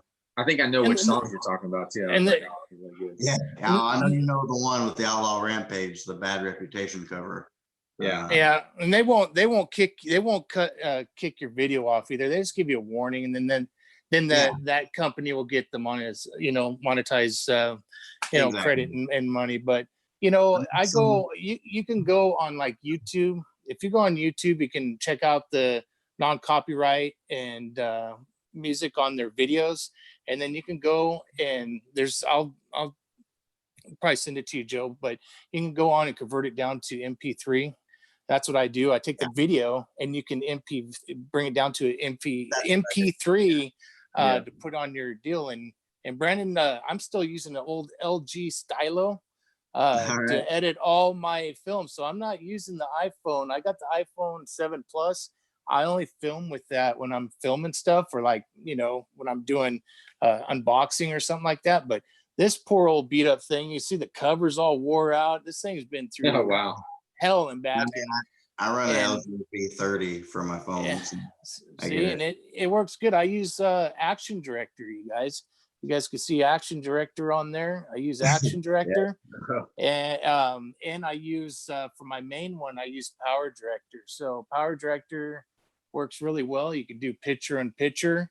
You can there's just so much you can do. I do the green screen back shot and be able to cut stuff out and paste it on the in the video with me, to where I'm actually really glad that we're talking about this, because I want to, I would really love to see people, and I think I can speak for all of us when I say I'd love to see people kind of step up their production game, even if it's just a hair. Yeah. You know what I mean? Like don't take a video from like standing height of your RC car. You know what I mean? Like, you go through just a hair bit more trouble, and man, you'll be surprised at what you can do. I've been surprised a lot, and I know, Joe, you have too. I mean, it's just like, it's one of those things that it really never ceases to amaze me what kind of like clips and action that you can capture with these little cars. And it doesn't when you're getting down low with the car. On that right plane and level, man, like you can really make some magic happen. Like, it's cool. Yeah. I set my hat down sometimes, Brandon. If I didn't bring the stand with me or something, I take my hat off, I set it down, I'll go get some action shots.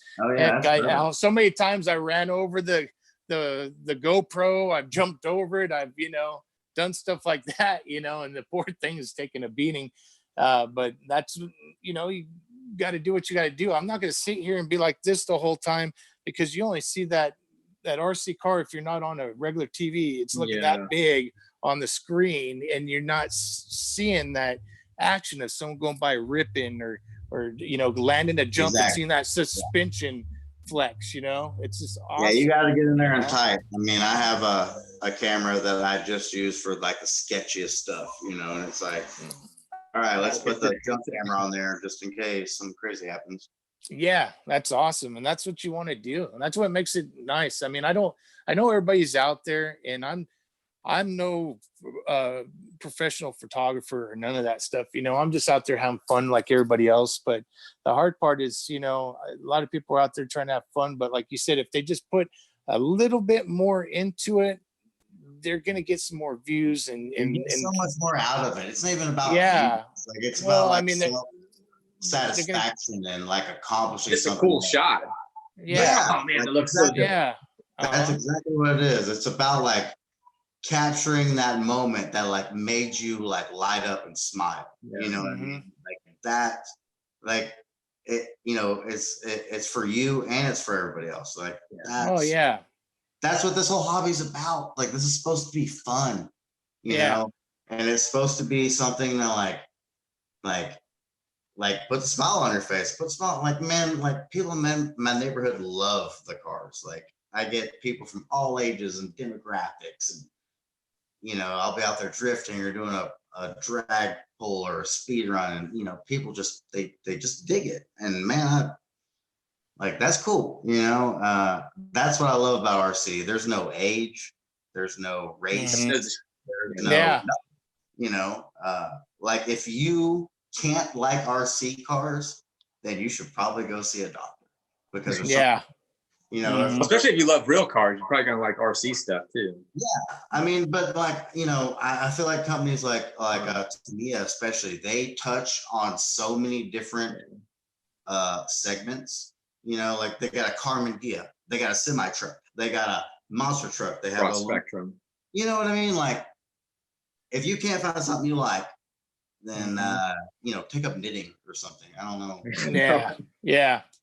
And so many YouTubers I noticed too are just you know, they're pulling away from the real, like you're talking about, having fun, doing what we did before we even had a camera. We were filming this to go on YouTube.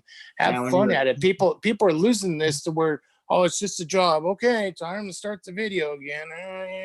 You know, they're not getting into it like they should, and a lot of those channels, and I got to kind of just pass up, because, you know, like for me, I've been slowly getting away from companies that have been sending me stuff. I still get some stuff, but I turn away a lot of stuff because it's something I know I'm not going to have fun flying or running. You know, I've been wanting to, I've been buying my stuff that I want. And it's not just for, you know, people go, well, why'd you buy that? And you should have just got that, you know, it runs a lot better. Well, I bought it for me because I want to have fun with it. I'm going to use it more, you know? So I like to buy more of my stuff, you know, now get back to the way I was, where I'm buying my own stuff and finding the stuff that you're having fun with, you know, that you like to do. That's what I respect about Joe so much, is because like with his business and with his channel, I mean, Joe you go out of your way to buy things that you don't sell, and I've done things that you like, and you know, you can't possibly make any money from making those videos, but you know, you're making yourself happy and you're making other people happy, and that to me like speaks volumes about who you are and about your passion for the industry. And so I really appreciate that about you. I think that that says a lot to me anyway. And it is hard too, because I'm like, okay, well, I need to buy stuff that I sell, but I mean, I've bought other stuff like the Traxxas stuff, the Arma, other vehicles that I don't carry, and I'm like, well, but that was the thing I said a long time ago too. I was like, but I don't want to restrain myself from not being able to buy some of those cars that you really want. Like, well, I don't sell it. Well, but you like it, so why not get it? You know. So I try to balance it sometimes, but I've been getting into it because I think it's bonding with your friends. You're like, oh, I got my friend Brian. I just met Sean. Like, hey man, we're gonna go hit the trails, whatever. I'm like, these things don't go fast, but it's still hanging out with your boys.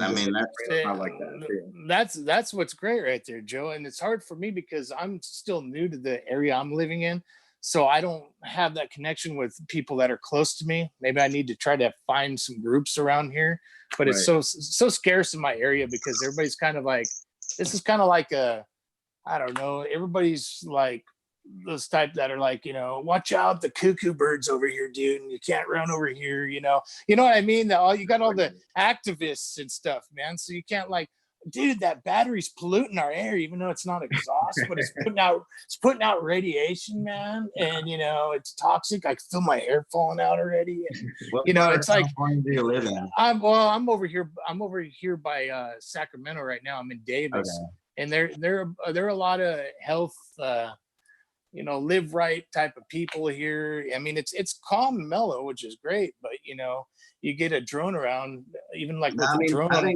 think California gets a bad rap in a lot of ways. You know, I'm born and raised in Texas. I've been all over in the different countries and every state in the US almost. And man, California is a lot like Texas. When you get right down to it. I don't think the people are much different. the cost of living isn't much different. Slightly different rules on slightly different things, but man, I will say this: California is gorgeous. Yeah. Man, like that state encompasses every beautiful piece of scenery that makes America what it is. Mhm. Oh yeah, the beaches are just amazing. Like I'm originally from Monterey County, so Monterey Bay, California is just outrageous. I mean, you look at the ocean, it's so dark, deep blue. It just like glows. You know, you got places around the world that's got the clear blue water, and that's awesome. But ours is like this really dark blue water that just glows when you're going by on a sunny day. It's just beautiful. So But Joe, I got a question for you. And I know this might be different because you sell a bunch of RC cars, but if you had to pick your all-time favorite RC car, what would that be? My all-time RC car? Yeah, if you could only pick one. I'd probably just say my shredder because I bash with it so much. I love that you say that. I love that that's your pick, but continue. Like I love that. Like that's awesome. Yeah. I think that's a super solid pick, and I know it's true because you've been saying that. Like you've always talked about how much you've liked that truck. So I think that's great, and I think it's awesome that it's sort of an underdog kind of pick too. It is an underdog for sure. Yeah, absolutely. What about you? yeah, I've been me and this guy's been through hell and back. This zombie. The zombie. Oh, right. Zombie 80, and I just put a video out on for people that don't know about the Dumbo RC and receiver combo, and the X6 is what the controller is, and then the X6 FG is the receiver that's got the built-in gyro.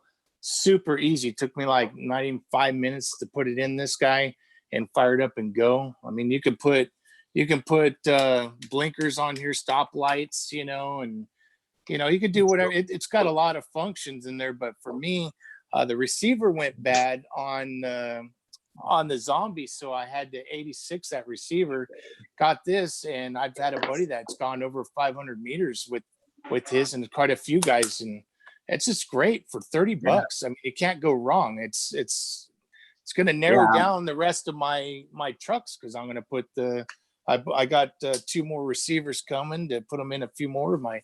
Probably going to put one in the Arma 3S that I got. I got to take that out sometime. I haven't even taken it out of the box. I was going to do an unboxing, and you know, so I haven't even got a chance to do that. But this poor guy has just been through hell and back. You know, I mean, I'm not a big fan of having aluminum bottom plate on here because they tend to buckle, and then you can't get them out. I kind of like the hard plastic. A lot of people don't like the hard plastic, but I do because they form back a lot of times, you know.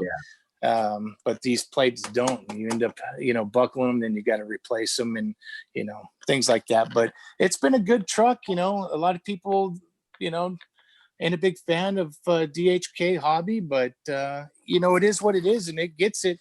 You guys will see my latest video, and it's the 4S I put in there gets it really good, man. I mean, how do you feel about the whole plastic chassis versus aluminum chassis thing, Joe? I guess depends on how it's actually built. Some of them with the way it's reinforced with the honeycomb lining and it's just good plastic, I'm cool with it. So I don't really care if it's actually aluminum, carbon fiber, or I'm with you. It's 100% how it's constructed. Exactly. You know, I'm assuming probably more plastic chassis cars than I do aluminum chassis cars. But yeah, I mean, you know, I crashed my Kyosho Demon into a culvert at over 150 miles an hour, and that aluminum didn't save it. So, you know, and it's, you know, Kyosho, they make really fantastic chassis, but, you know, that's what I try to explain to people. You know, you do a review online and like you suggest upgrades, and then they're like, oh yeah, I jumped it off a cliff or whatever and it broke the drive shaft. You're like, I didn't jump mine off the cliff. So Yeah. I can't like give you my opinion on why it broke. But I mean, obviously you jumped it off a cliff. I mean, I'm being kind of extreme in my circumstance here, but you know what I'm saying. It's all it's personal preference, and people are gonna have good experiences with one product and bad experiences with another, or it's so you kind of just gotta, I don't know. That's the whole thing. I remember I was a manager at a hobby shop.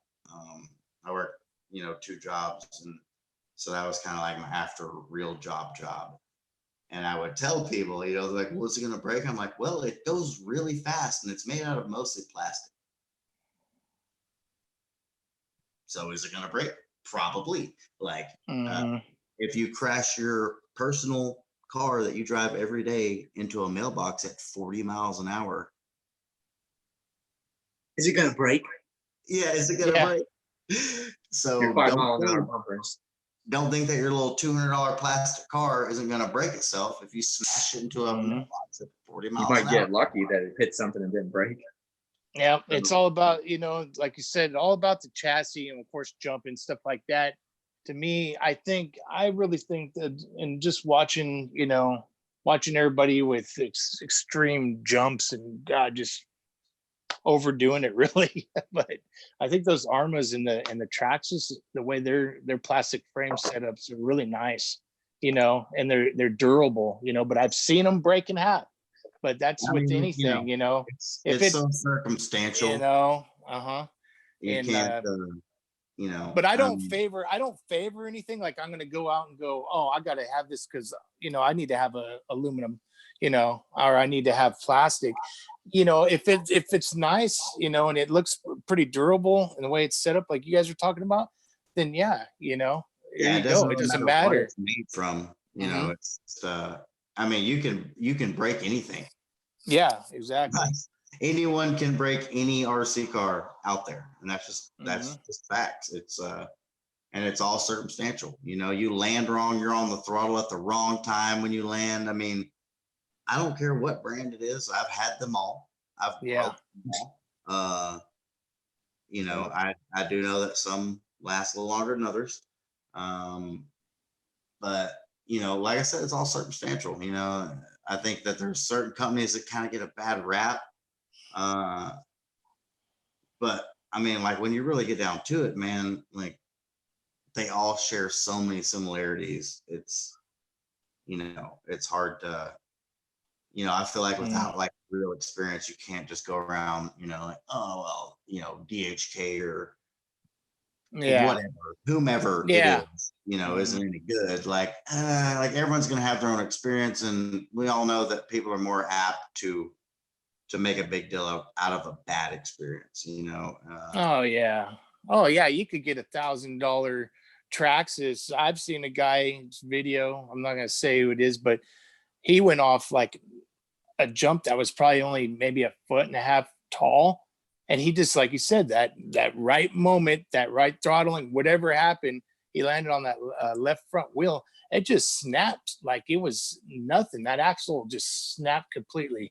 And it was like, wow, I seen some other guys jump at 50, feet going out, launching the suckers and nothing happened. But, yeah, I mean, it's just all there's so about many things that come into play, and, people don't like realize, okay, like let's say you got like a 10 scale monster truck and you jump the thing 15 foot in the air.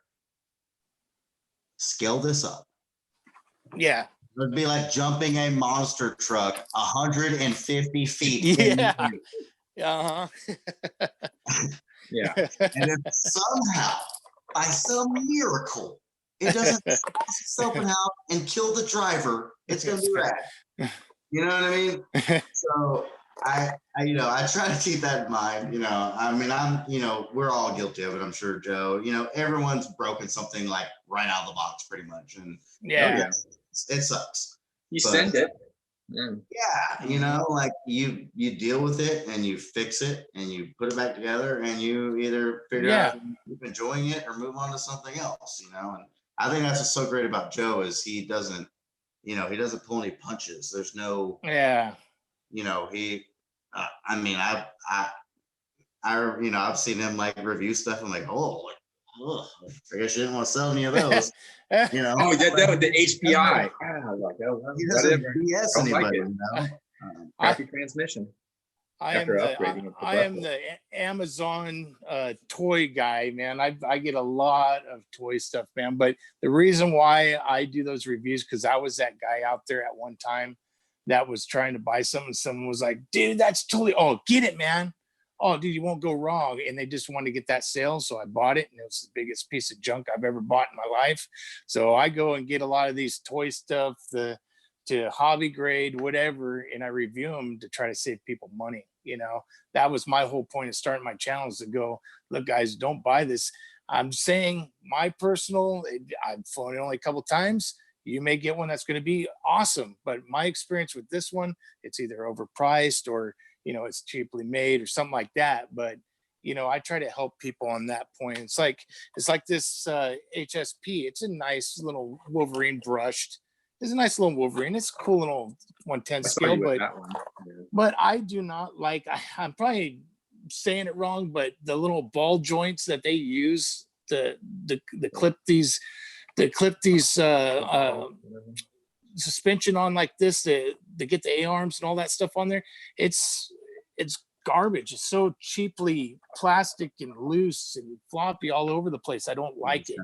You know, I popped them off. I tried tightening them up a little, and that's about as far as you can go with it. And so this one's just a little thrasher. It's not a bat. You don't want to be jumping this for, you know, any records or anything, but it's fun to dump a 3S in there, switch out the nickel metal hydrate, you know, switch it over, and it's just a little pin you pull out and slide it into the lipo section, and then you can run a 3S lipo with it, and it wakes it up big time, and it's fun.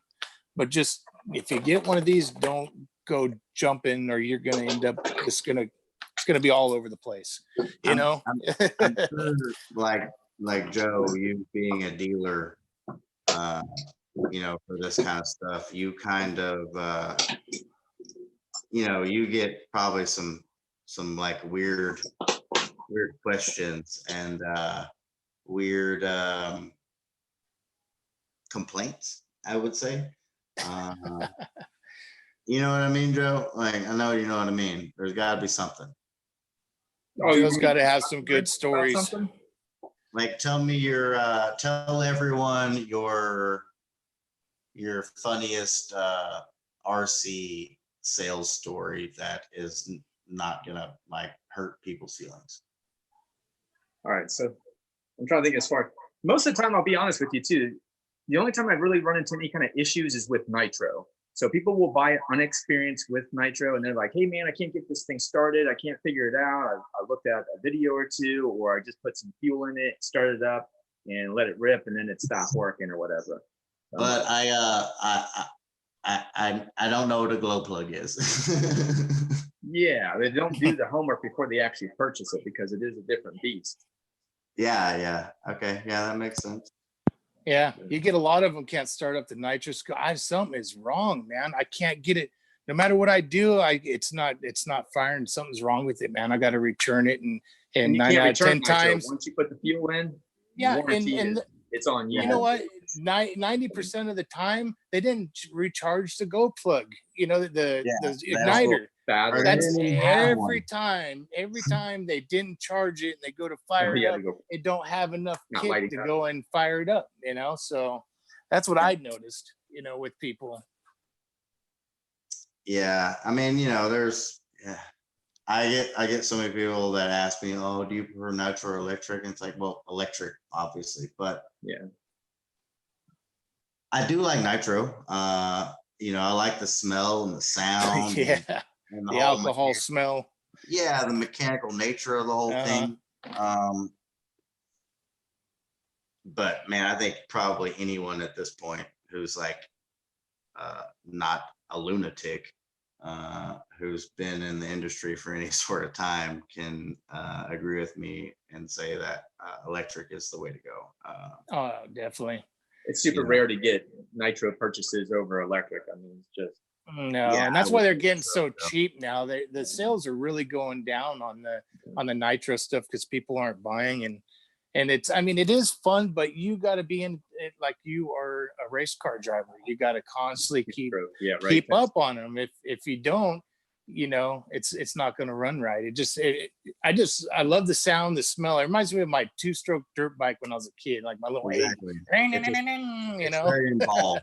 It's more Uh-huh. involved than just plugging a battery in and going. And that's the problem people have. They think they're just going to fire it up and run it every day like it's a regular runner. And you want that, go to electric, you know. Or they let it, they let it sit for 6 months in their closet, and they're like, "Oh, I want it to start." It's like, no, Yeah, I have no idea. Your car ran exactly. yeah. Oh, But, definitely. I think I do think they're a lot of fun as like Mm. that sort of platform. If you're willing to go through the trouble to make it fun. Yeah, It can they're be fun. Bring electric as a backup. No. But like, that satisfaction of making like a good pull with a Nitro car and where it's running clean and pulling good, like that's Mhm. Hey, Richard. Oh, and they're fun. They just scream too. They're just super fun. But I haven't ran one since the early '90s. God, ever since they started coming out with better electric stuff, I was sold. Started getting better and better, and then, but I wouldn't mind getting one again. And sometime, but I'm not going to use it as much. So I'm going to be that guy that's got it all gummed up, and then I'll have to take it apart, I clean know everything. we perpetuate that problem, because I thought the same thing. Oh, I'll get one, and then I'm like, I don't really want one. I've still got a gallon of Nitro fuel sitting here. It's got who knows how old it is. Yeah, I hear you. It may never get used. It's just it's all about it's what you want to get out of the hobby. Joe, you being an insider and being like a dealer and a distributor in the hobby, what do you think is kind of the next trend?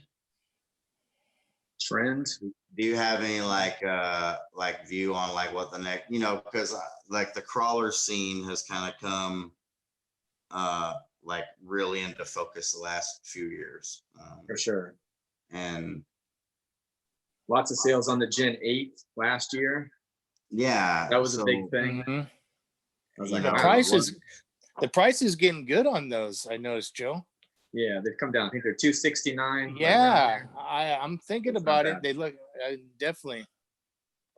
I mean, that's why I was putting the Jeep here too. Obviously, the Bashers. Obviously, that's been around for a while. The Bashers. Yeah, G-Made makes a really, really good truck. That Jeep, I have that sawback, but I have the 4-link version. Oh, you got the 4-link, okay. Man, that thing has seen brushless systems and 4S and 3S, and it's seen everything, and every size tire you can imagine, every bit of terrain. And that truck was kind of like my let everybody drive it truck, and it literally had the hell beat out of it, and it probably took like a year and a half for it to ever break apart. And now I'm currently kind of doing a rebuild on it, but I will say, man, I think those G-Made trucks are highly underrated. That sawback is super cool. I love the setup on them. Same thing with the Komodo. Right. The GOM, or is it a GOM or a BOM? I don't know what it is. BOM, BOM. Yeah. I think those. I think they have a really unique take on the whole crawler thing. It's not an axial copy. It's not a T-Rex copy. It's not a copy of a copy of a copy. They kind of, it's like they've been living on an island, Right. and they dreamed this up themselves. And I really like that about it. It's, kind of a cool segue in that whole crawler segment. It's like my first leaf spring suspension. I was like, wow, that's pretty wild. Yeah, right. How do you like that? Maybe I haven't actually driven this one yet. I've been. Oh, okay. But yeah, that's why I want to definitely drive it. The only I like leaf it with the spring Jeep. one I got is that little communications truck, the little 1/16th military. It's actually a Russian. Was it the Ural or I pronounce it wrong. It's URAL. Yeah, Yeah, okay. and it's got leaf springs and it's kind of cool, but they're super paper thin, cheap, man. Now something like Joe's got, that looks pretty awesome having those style leaf springs, because you know they're gonna actually hold up compared to this little tiny toy one here, you know. But Is it leaf like springs a WL Toys truck or There's no something? articulation to the leaf spring. at WPL makes it, you know. Oh That's yeah, I've got one of those little red trucks that they sell. oh yeah, like the little Yoda or something, the little Whatever it's something supposed like that. Yeah, I never did get. I think the last color I ended up buying was this Toyota Land Cruiser.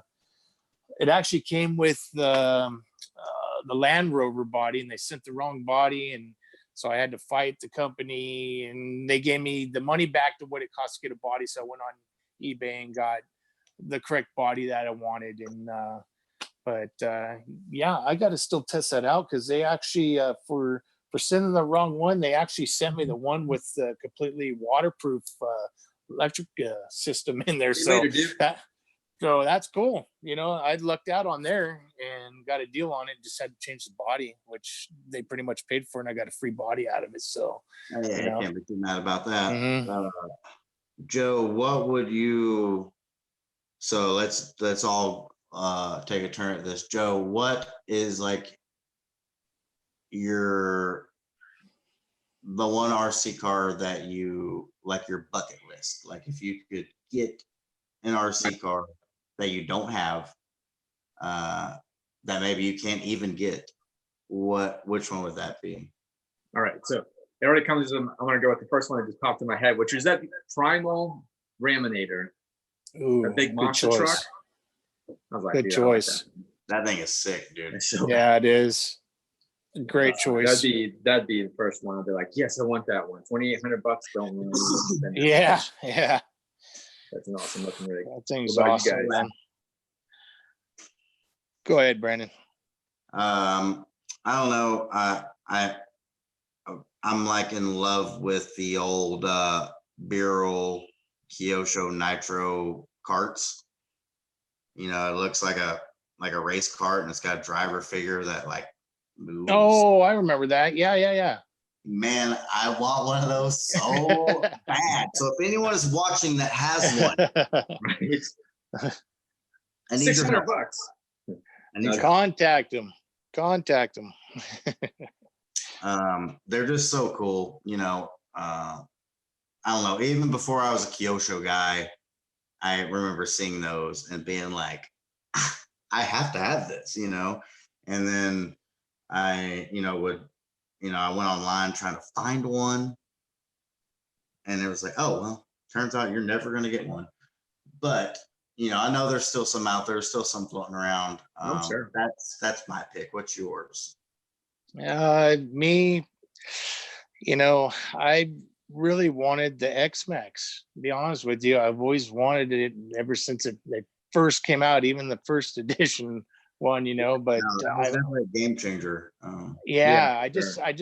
just want one so bad. It just, you know, I don't know. It's just looks It's like pretty a whole awesome. package of awesomeness, you know. But the thing I'm trying to decide if I'm going to get it or not.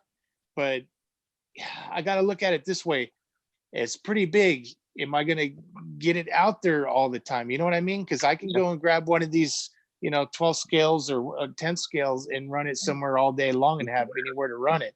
But getting this big guy out, you know, yeah, you gotta have a little room. I mean, same thing with you even have like to have some room, you know. at that point, you know, if you got an 8 scale with a 4S system or a 6S system, like Yeah. you need a little room to let it eat, you know. Oh yeah. Yeah, it's like the zombie. Once I put that 4S in there, you know, it's like, wow, you know, I definitely have to get rid of the cookie cutter tires. I'm gonna have to go with steel braids. Gonna have to get some steel braids for it, no doubt. But I need some more running room. I mean, I have running room at my parents' property. They got 5 acres over in Monterey County, but you know, they're 3 hours, 2.5, 3 hours away. So, you know, Not I bad.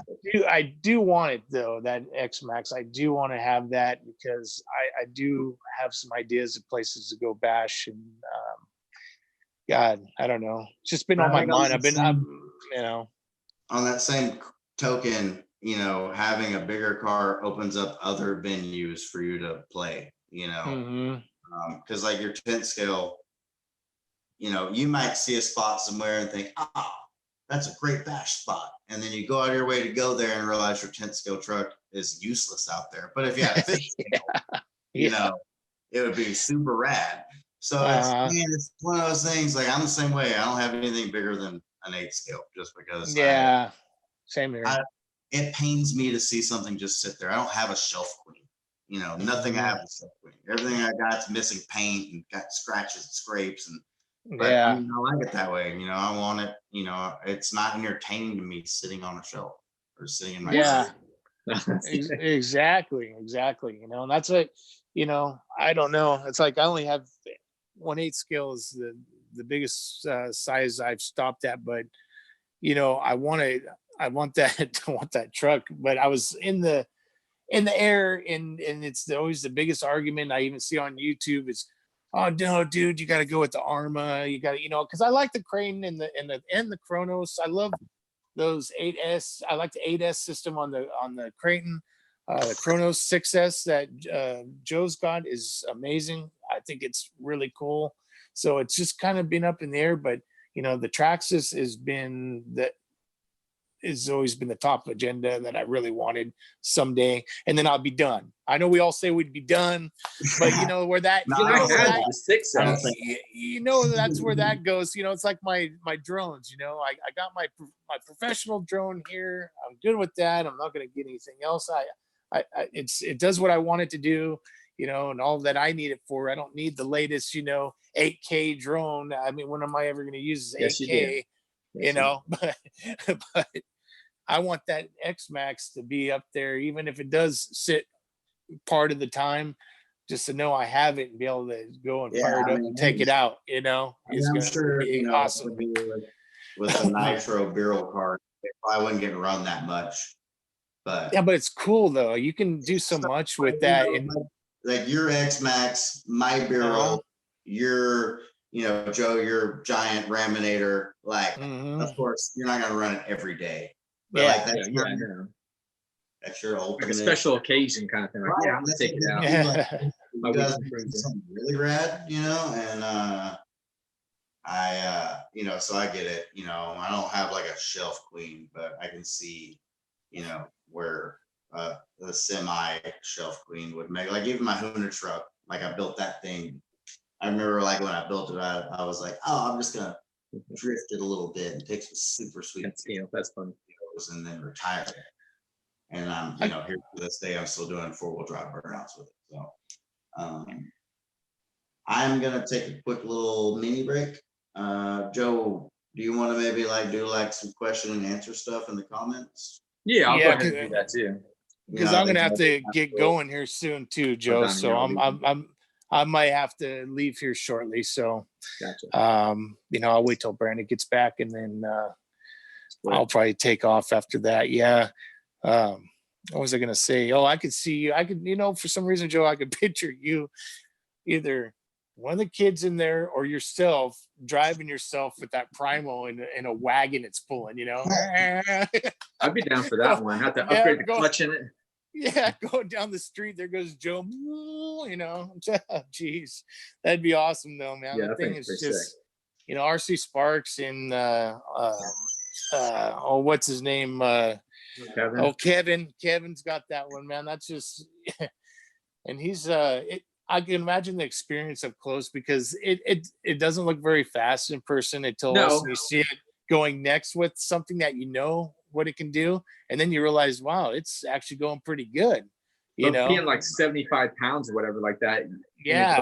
Around, I don't know how fast the stock one. I think it was. RC Adventures, he got his like 21 miles an hour or something like around there, but he had to put a different engine in it. Yeah. I was like, he's like, well, compare it. 1/5 scale, 21 miles an hour. I would be a little over 100 miles an hour if it was in real scale. Yeah. How fast Uh-huh. does a monster truck go? I was like, yeah, that's a Yeah. good way to put it in perspective. That's a big, heavy vehicle. I don't want that thing doing 40 miles an hour. Sorry, man. Yeah. I think it would be pretty awesome though, man. I think Because the I would have to sleep on the damn thing because I wouldn't have no room here in this place, man. I'm worried about what I do with the X Max, you know. Where am I gonna sit that guy at, you know?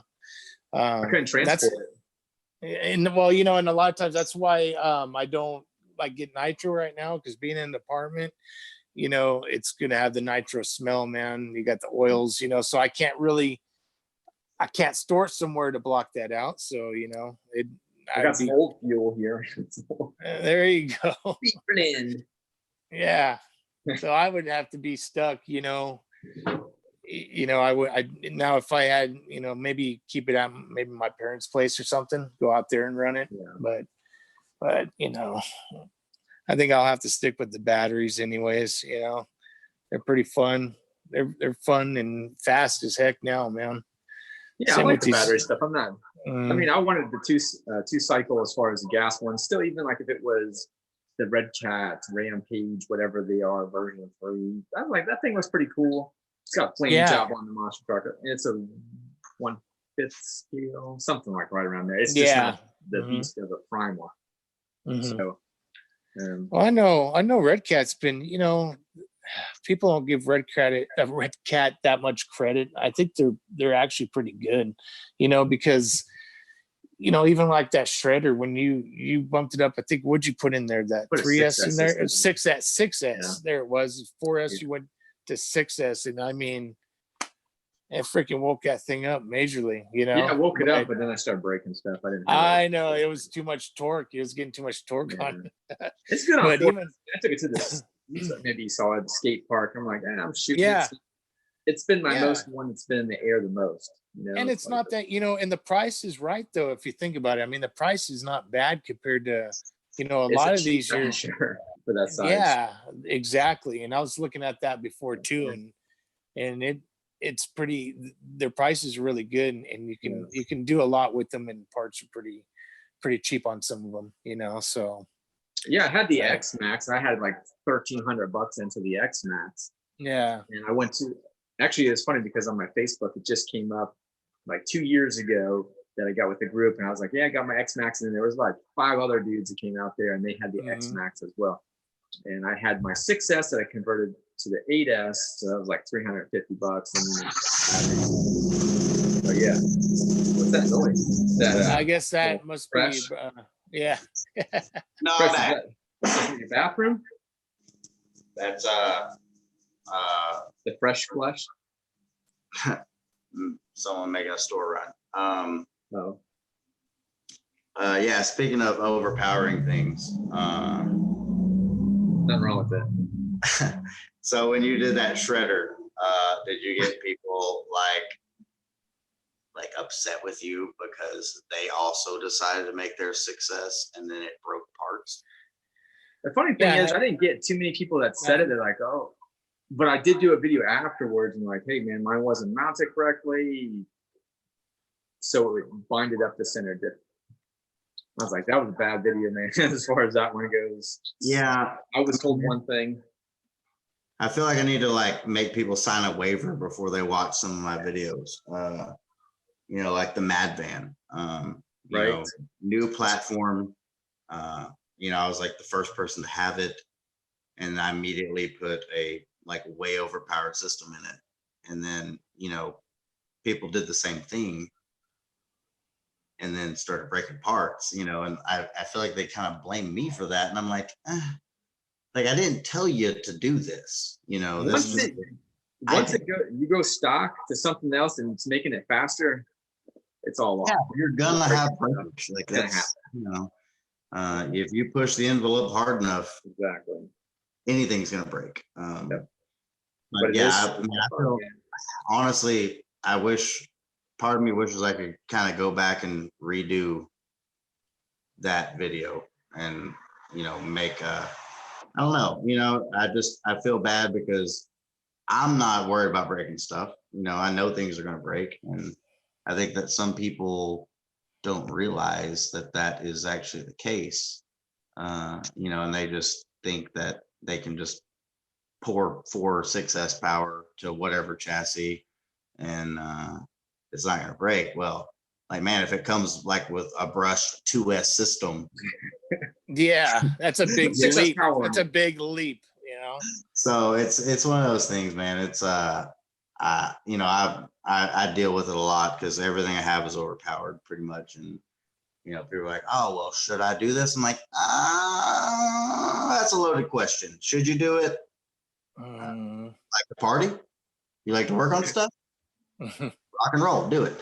Otherwise, just keep it stock because you know you like you can't, you know, like there's no warranty program. You can't. It's like real racing. I mean, these guys that go out and street race, whatever, they're breaking parts here and there. Oh yeah. Puts on the envelope, man. Yeah, I've blown I don't know how many motors in my Chevelle, man. I had to go and rebuild it and drive it again, man. Yeah, I mean, so but it's a sliding scale, you know. Yeah. The more rad you want to be, the more it costs. Oh yeah.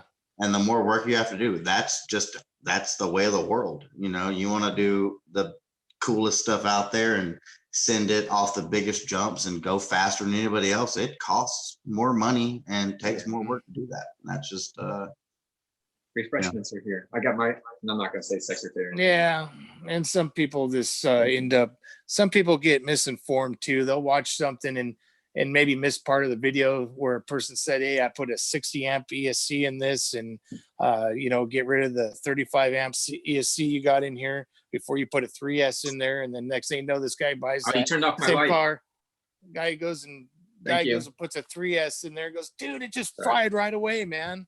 yeah, Well, burned up my stock brushed motor. It's like, yeah, well, you didn't either watch the first part of my video or like, you know, what I do is if it's like a 35 amp ESC, I'll put a cooling fan, you know, I'll put like one of those little cooling fans on the ESC, and I'm still taking a risk, you know, running a 3S instead of a 2S, you know, but that's my choice. That's why I say I don't recommend this. This is something I want to do and see if it will handle it. And here we go.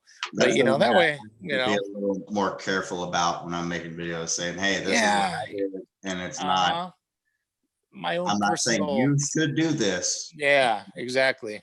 If you want to, it's gonna be rad. You know, That's what I want to do to this. I want to make it a little bit Yeah. faster. dude. Yeah.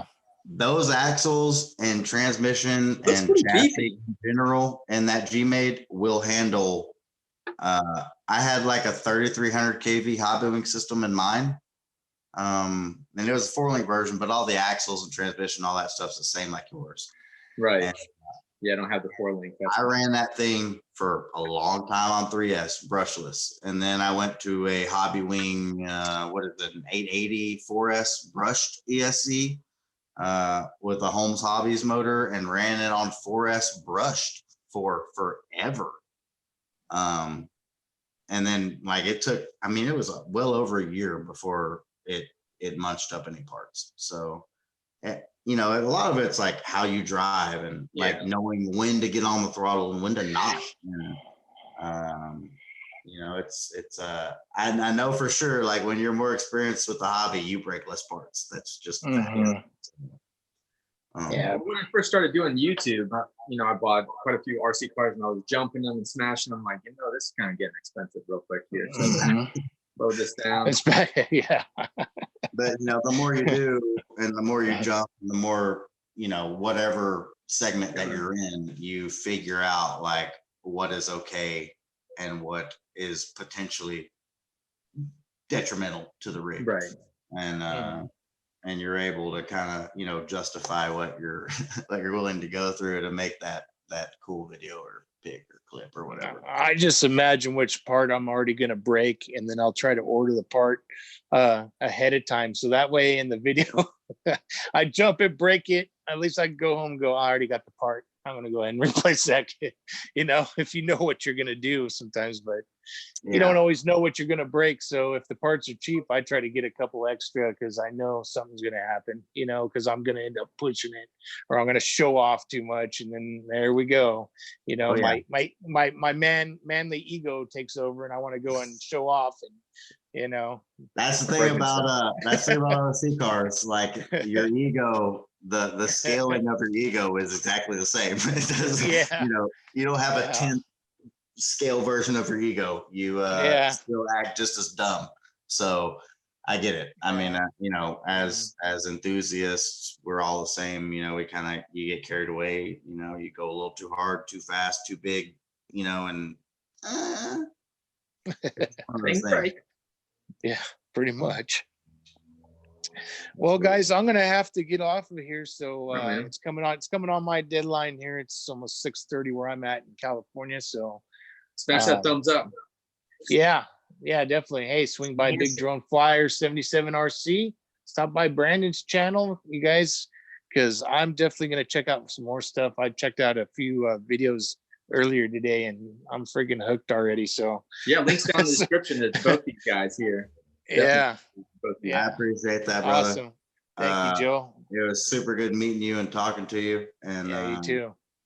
And definitely next time in California, we need to hook up because that'd be awesome, man. I definitely I got some cool stuff coming. And it's definitely gonna be California related. So so like I said, I'm definitely hooked now. I'm gonna be looking every time, where's the secret project, project, so you know. I tell you this much, you can find the secret project in certain clips on Instagram.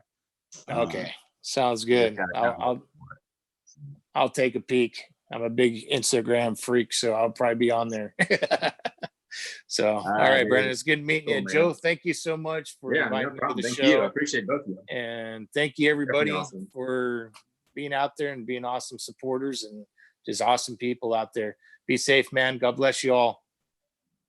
Take care, man. Peace. All right. See ya. That's a wrap. So what up, man? You gonna hang for a little bit? Yeah, man. Let me go grab my phone charger and we can do like a little Q&A thing with people if they're still for sure want to do that. I think that would be cool. Sorry, I've been talking a lot. I got to get it off your chest. I don't know what I'm doing. You know what I mean? I'm just like, I don't know who's watching. You know, that's the thing. Sometimes I'm like, whoa, someone just came up on there from some distributor. I'm like, that's interesting. Yeah, let me go grab my phone charger. And everyone who's watching, if you got questions, we have answers. Maybe. They might not be the ones you want to hear. But you're gonna get something.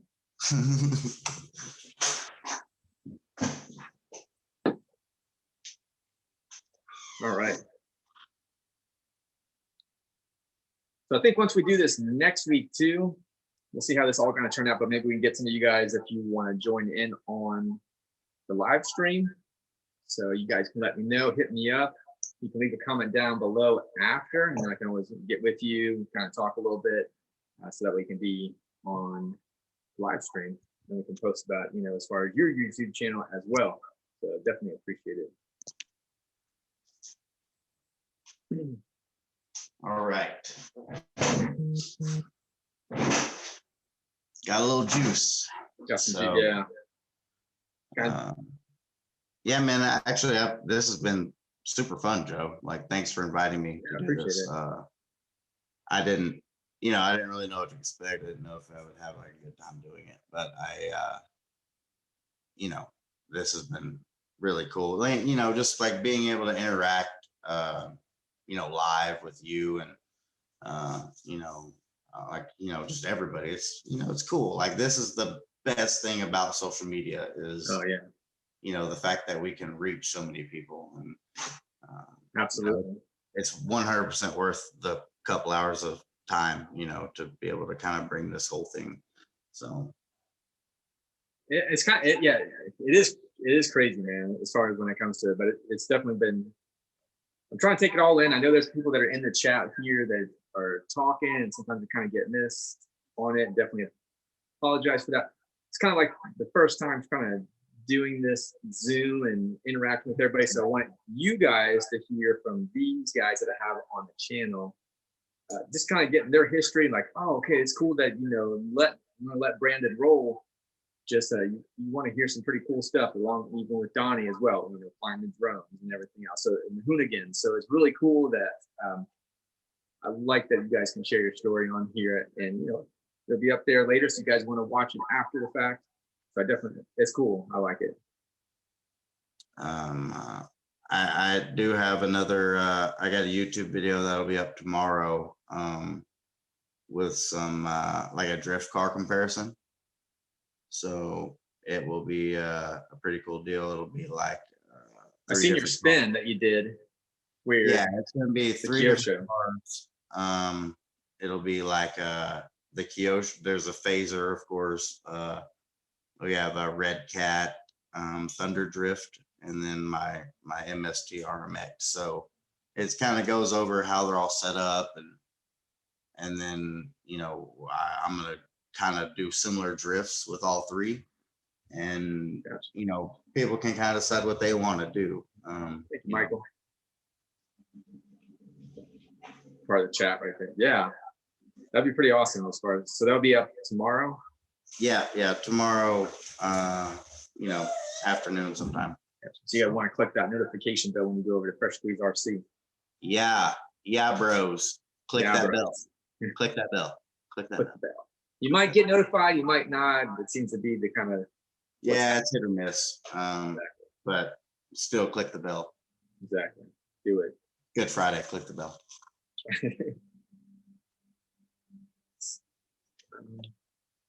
Yeah, as far as, okay, so I was going to ask you about the figure that you had in yours. You had the Jason figure. Did you have a Jason figure? So that's actually a wrestling figure What's that, Jason man? from Walmart. Okay. And I just like covered up the whatever it said on his shirt with like Proline stickers, and then Pushrod had sent me a Jason mask for Halloween when I made an order. So I just like glued it to its face. So Because I found some on like eBay and maybe on Amazon or whatever. And I was like, I wonder if that's what he's got. But I was looking at some little army figures, and I was like, maybe something completely different would be kind of cool. But I didn't no, know where mine you got is yours. one of those wrestlers from, you know, action figures from Walmart, WWE or whatever. Yeah, they're cheap, man. But like I kind of got lucky because it's like one of the like only ones where the dude's wearing a shirt, you know? Oh yeah, you gotta have some clothes, Like, flexing the chest. you know, how often do you see some guy driving around his crawler without a shirt on, you know? Right. So Unless you're mudding. I found that one and just kind of stuck that mask on it, and that was kind of like my little mascot for a while. So Yeah, I've never seen them bouncing all around. But he's hanging in there. yeah, like there's one clip of him in the G-Made where I'm going up that hill and he like flops out and his hand is just still stuck to the steering wheel. Just got a big drug up, you know. So yeah, he's been through a lot. He's actually now the driver in the shark cart. Was that your first stunt? Didn't you do an endo or something like that with that truck? Yeah, that thing is done. Man, Done that quite a thing's bit. that's done all kinds of stuff. It's done Yeah. wild. I mean, it's been way overpowered and way underpowered, and, you know, overloaded. And I mean, it's really, honestly, absolutely impressed me because I had really nothing to go off of when I purchased that kit from you. And I was just extremely like impressed and surprised with how durable that whole G-Made thing was. Really, really good kit. Oh, someone in the chat there, Michael was asking, what was it, Michael? Oh, 10 Scale Garage, you want to know what you drive. Didn't you have a Chrysler 300? I did. And Gotcha. I drove it to California for the last Burnyard event they had. And on my way back, as I was getting into Arizona, the engine blew up. Just blew up on it. Yeah, the time Racing it? No, it was a V6 300. It was grandma. Oh, okay. It was terrible. It's absolutely awful. It was a work car. I have a 2011 F-150 crew cab. But I drive about 110 miles a day. So, that was kind of the like economical solution. remember But that now one. I have an 04 BMW 325 CI coupe 5-speed. So if you follow me on Instagram, Yeah, that's what they were saying about too. 10 scale. watch on Sunday because there's going to be a super killer post. I'm going to finish off some tires. Let's just put it that way. Yeah, I kind of figured. You did that to your truck, so I figured it's going to have to do that to the BMW. It's kind of my thing. Right. I like doing burnout, but I've got big plans for the BMW. That's that particular model, this model of car, and the way it's trimmed out with the 5-speed and kind of the whole Attention. is something I've wanted for a long time, and I'm really stoked to get it finally. So this is gonna wind up being something super cool. It's gonna be like kind of Hoonigan, huh? Yeah. Yeah. It inspired you. They rubbed off on you a little bit there. I'm sure at some point it's gonna make its way to the burnyard. Like, oh, you got a BMW, you're gonna want to do this. Yeah, I mean, I've got plans. I've got motor swap coming up. I've got suspension stuff and wheels and tires and carbon fiber. I mean, I'm trying to figure out if I want to do like another channel. I was gonna say you should do a channel on something like that. That'd be cool. Those get a lot of Yeah, kind of do like a build channel. And then we're also building, me and a buddy of mine are also building a C4 Corvette. Oh, nice. Which is going to be just a hardcore drift car. I mean, technically legal to drive, but it won't be legal per se.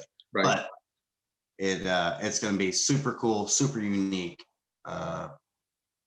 Basically totally stripped down.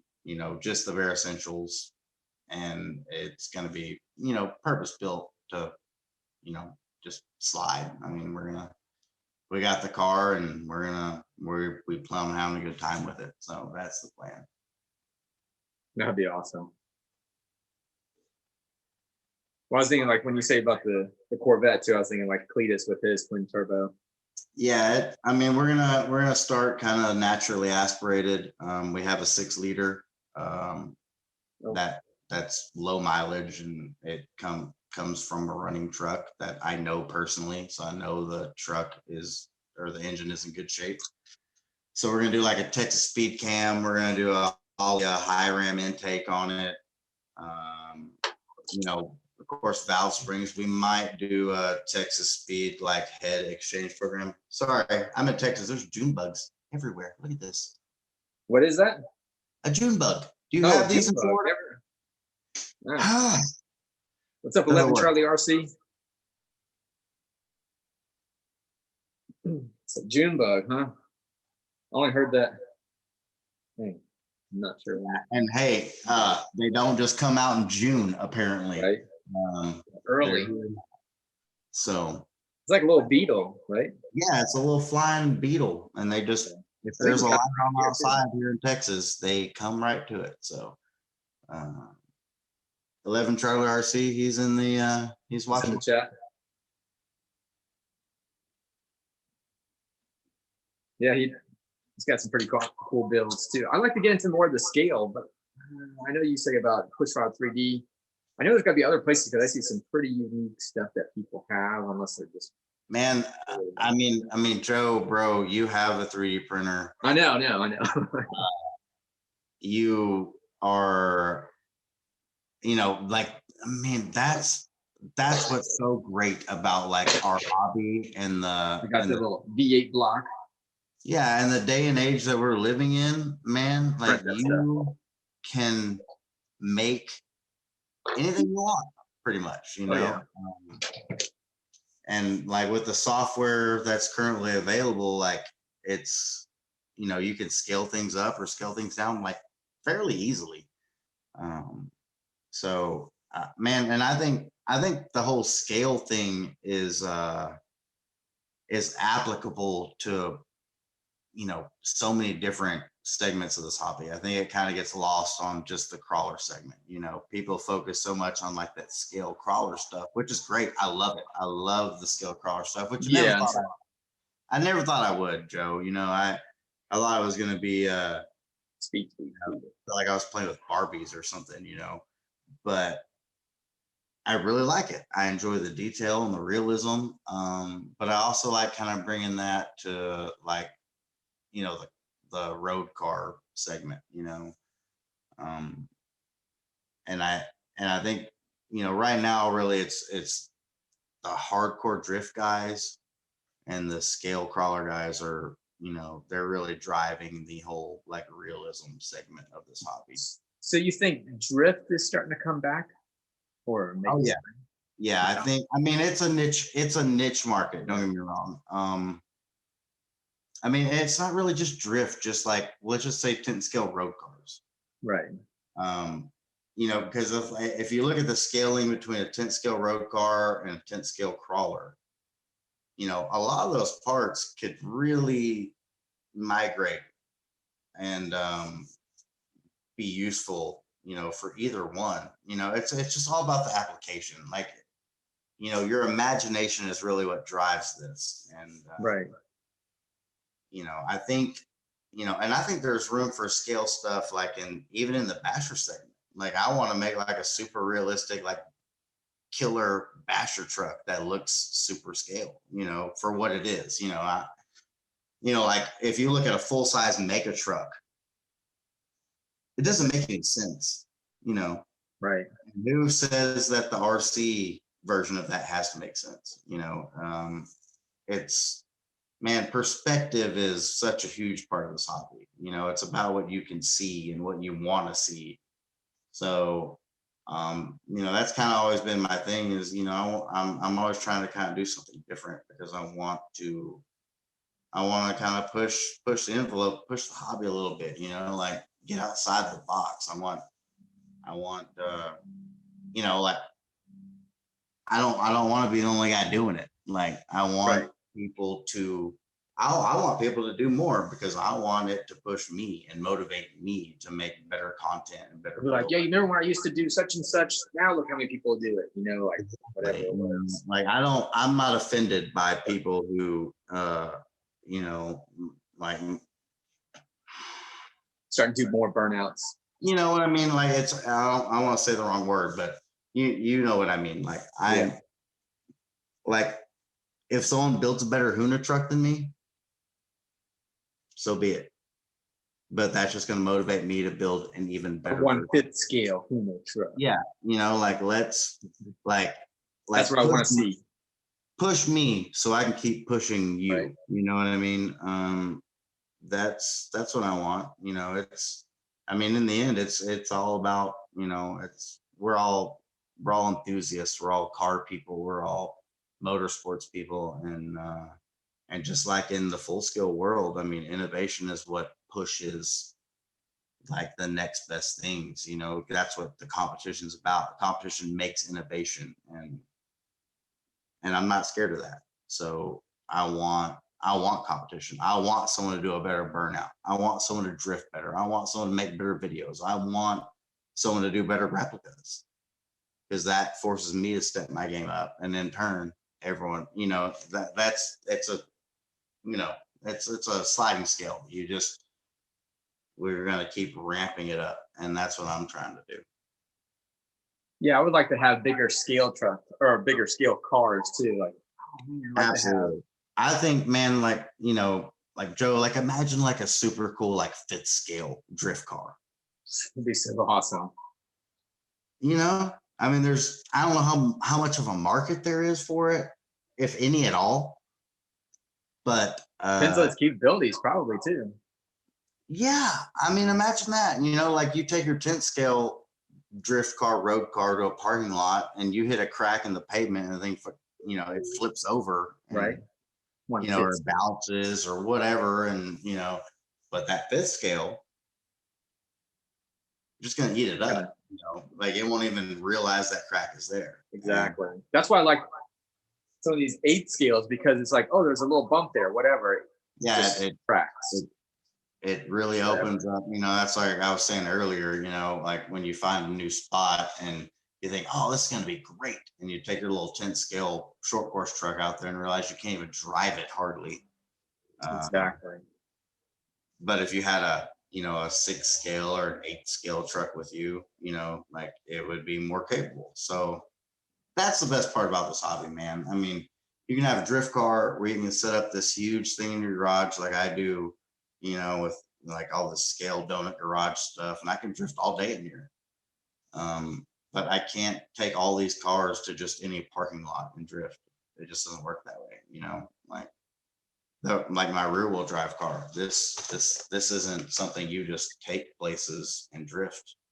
It's so setup dependent and surface dependent. That looks awesome. I like the way it looks. Not it's just not something you can take everywhere. It just doesn't work on every surface. No, it gets hung up on the little cracks and spins all around. But you get like a phaser or an all-wheel drive 10 scale car, and like this is really what opens up more possibilities for you. And that's why I like these cars. I really like the rear wheel drive drifting. What I like about the all-wheel drive cars is they do everything. You put drift tires on, they slide. You put foam tires on them, they drag race, or they do speed runs. You put rubber tires on them, and you can, high speed bash them and race them. I mean, that's what makes this hobby so good, is you can experience so much for, honestly, like little money compared to like real life stuff. And I mean, it's cool. Like I love it. And I think that's what I want to, bring to people. I don't care. People, tell me, oh, you should try rear wheel drive drifting, because you're just power sliding. Yeah, whatever. Like you can get sideways any number of ways. Like I don't care what you do or how you do it. Just enjoy what you're doing. I'm no like prima donna or this whole thing is supposed to be fun. Like if you want to get sideways spinning all 4 wheels, do it. Like if you want to be if you want to be correct and scale, then get you a rear wheel drive car. You can do anything in this hobby. You can Is that the phaser? This one is MST Max Speed Technologies RMX 2.0. Okay, because this guy's some serious turn on that too. The steering angle. This is mega angle here. Yeah, that's crazy right there. I saw that one. I was like, so this is kind of I mean, really the steering angle and the angle that you can really keep the car at, when you're drifting, and the speed in which you're going makes the rear wheel drive cars scale. I think the all wheel drive cars for me are honestly more fun. rear wheel drive. I like going fast, and I think for most people, the all-wheel drive car will be more fun. And like I said, just more versatile. When you get a car like this is only a drift car. You're not going to do a burnout in it. You're not going to go 70 miles an hour in it. You're not going to do a lot of things in it. You're just going to drift it, which is great if that's what you want to do. But if you want to do more than that, then this isn't the car. This is not the car to do it with. And everything's got its purposes. Just the rear wheel drive platform is specialized.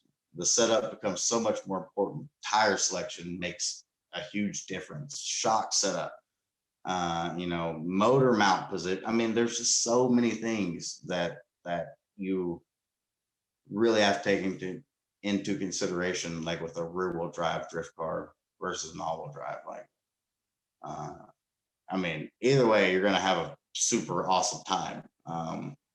But I just, you know, for me, I think the all-wheel drive cars just suit me better because, like I said, I can do more with one. You can do so much with one platform. You're not limited to just drifting.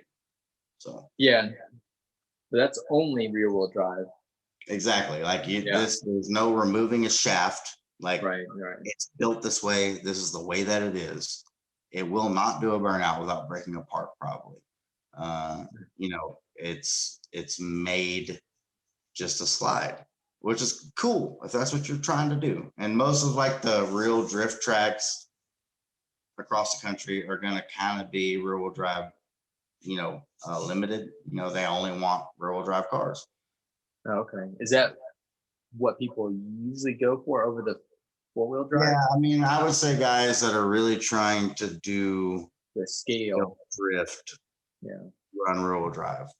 Like at Super G in California, they only allow rear wheel drive cars on the track, and you have to run a spec tire. Okay. You know, and that's not to say I could get around the track just fine out there with an all-wheel drive car, but the speed in which the all-wheel drive car moves compared to the rear-wheel drive car, Probably slower. It would kill everyone's flow. It would just mess it up for all the rear-wheel drive cars out Like, there. get out of my way, I'm four-wheel drive. Go around it a little bit quicker. Yeah, you know, like I said, for general fun, all-wheel drive all the way. You know, if you want to go to a grocery store parking lot and have a great time, get an all-wheel drive car. If you don't have like a super groomed, super prepared surface and like a real knowledge about how car setup is, the rear wheel drive stuff is not for you. Yeah, I would say now where you're at right now, just in what your garage or so, is the pavement concrete, is it pretty smooth, right? So mine's kind of grippy. Okay. So like you know, like on my rear wheel drive car, I run like a Super G spec tire in the front for grip. So it's a little softer plastic. So it gives you a little bit more front grip to help you kind of turn in and stuff. And then on the back, I'm running just like the cheapest eBay wheel and tire setup.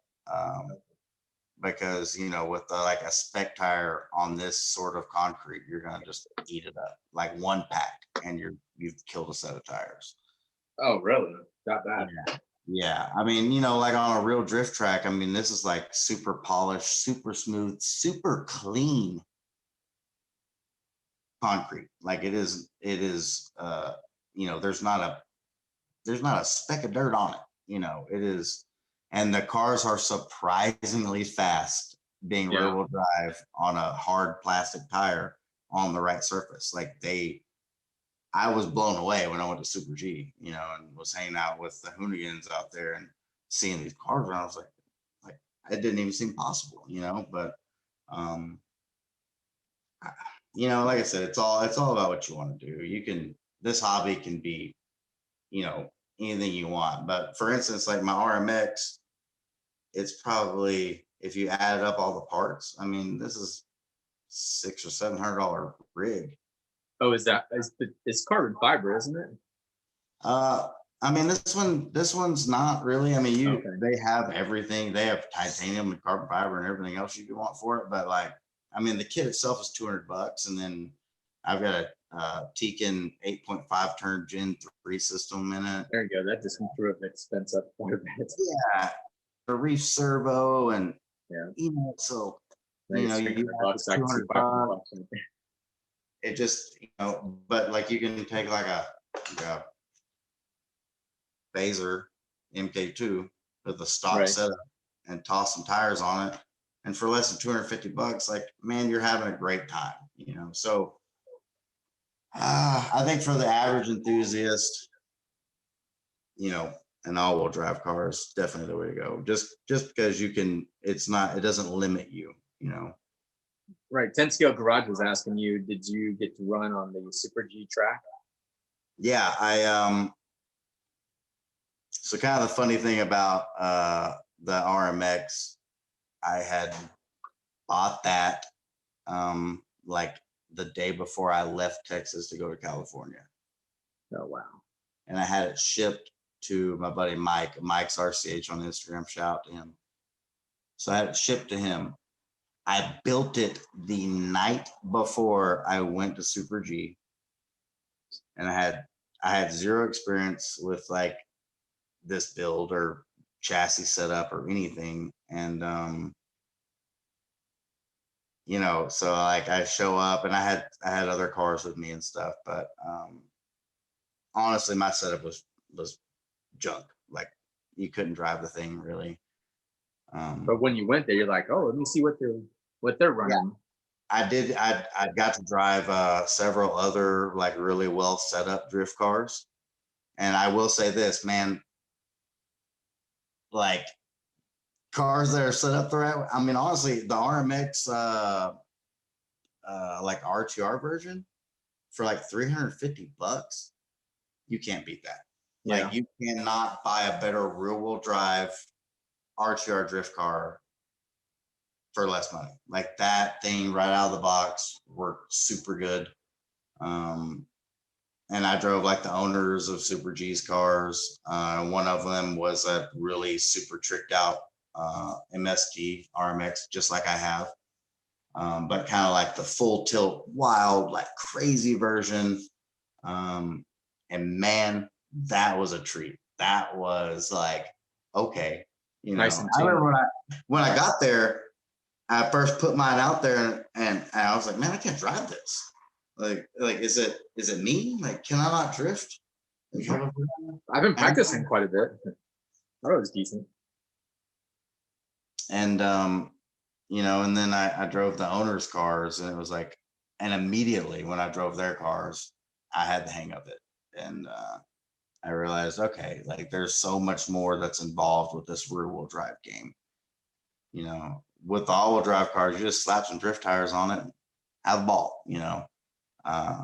With the rear wheel drive cars, especially like a kit, it's, man, there's so much that goes into getting the car set up right. Yeah, they definitely make it look easy, that's for sure. I mean, man, the better the car is set up, the easier it is to drive. You know, it's almost kind of like the opposite, like of like an off-road RC. You know, you buy like, let's just say a Traxxas Slash. All right, a four-wheel drive car, a brushed car. You know, you spend like $200 on it. It's super easy to drive. You know, you spend the minimal amount on a RTR rear-wheel drive drift car versus like a, you know, let's say $1,000 version of the same car. That $1,000 version of the car is so much easier to drive. Yeah. You know, like and on the same token, you take that Slash and you add a bunch of power and a bunch of crazy parts to it. It's no easier to drive. It's just got harder with more power. Exactly.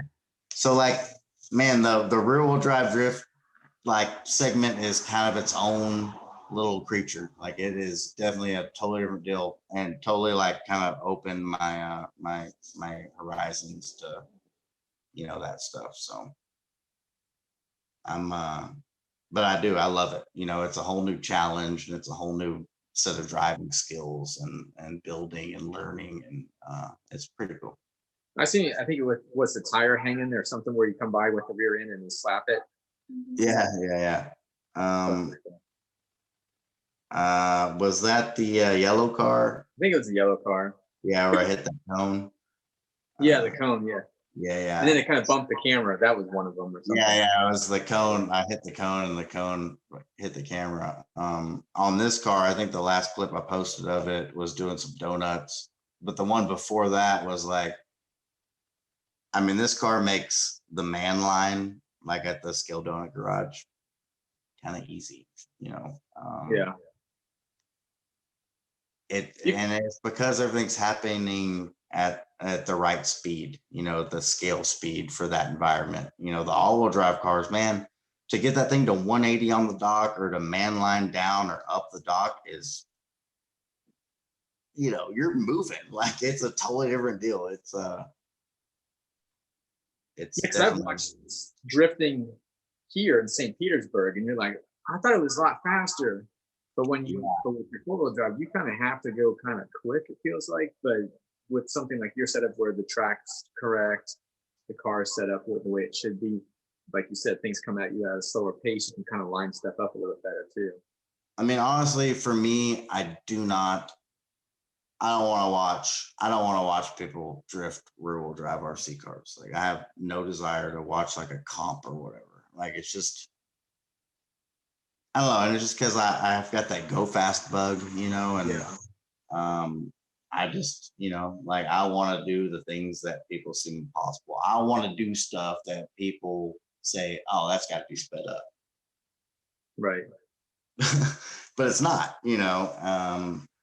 Like I said, I think that there's a lot of merit to the rear-wheel drive thing. And I think, like, I mean, when you get it right and you link a full lap together and hit all your marks and, like, you know, you're carrying a big angle, like, man, it's extremely gratifying.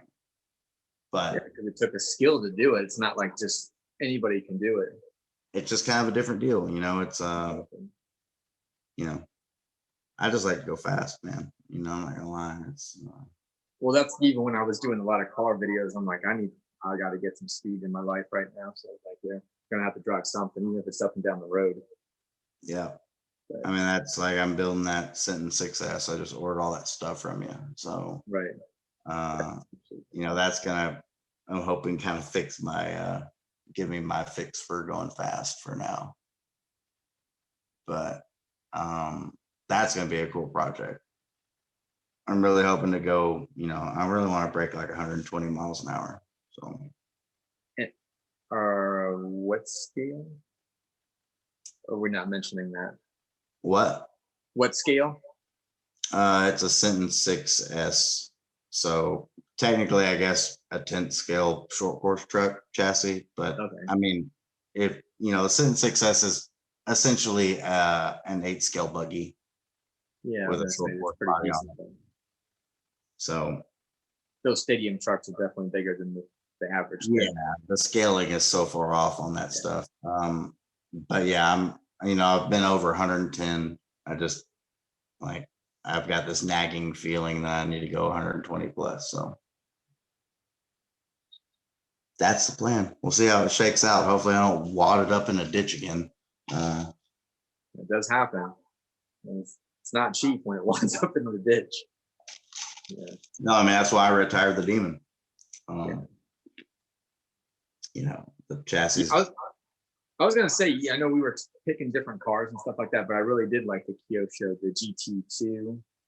Oh yeah, dude. I really like that one. You could fling that thing around quite a bit. That chassis, you know, just like as a general, like, bigger road car, man, I don't know if you can really beat it, you know. I think for like a speed run car, obviously the body is not very aerodynamic. But you know, I went over 110 miles an hour with that Dodge, you know, Challenger body, so it can be done. But you know, eventually I did pay the price for it. So yeah, that was the Castle Creations X series or something like that. Yeah, Mamba X 22 baby with a big cap pack and 100C discharge 6S setup. I mean, it had a aftermarket motor mount in it. And you know, it was as close to 1-to-1 as I could get. I was going to ask you about the gear. I'm like, even if I ran a 2019, I'm not achieving this 100+ miles an hour with what you were. It did still have the stock center diff, but like it did have an aftermarket mount. So I don't remember what gearing I was at. But all that being said, I did have to get a really long run at it to get to that speed safely, you know. Oh yeah. So I mean, even at 70 or whatever, that thing's booking, man. It's like, oh yeah, I couldn't imagine like over 100.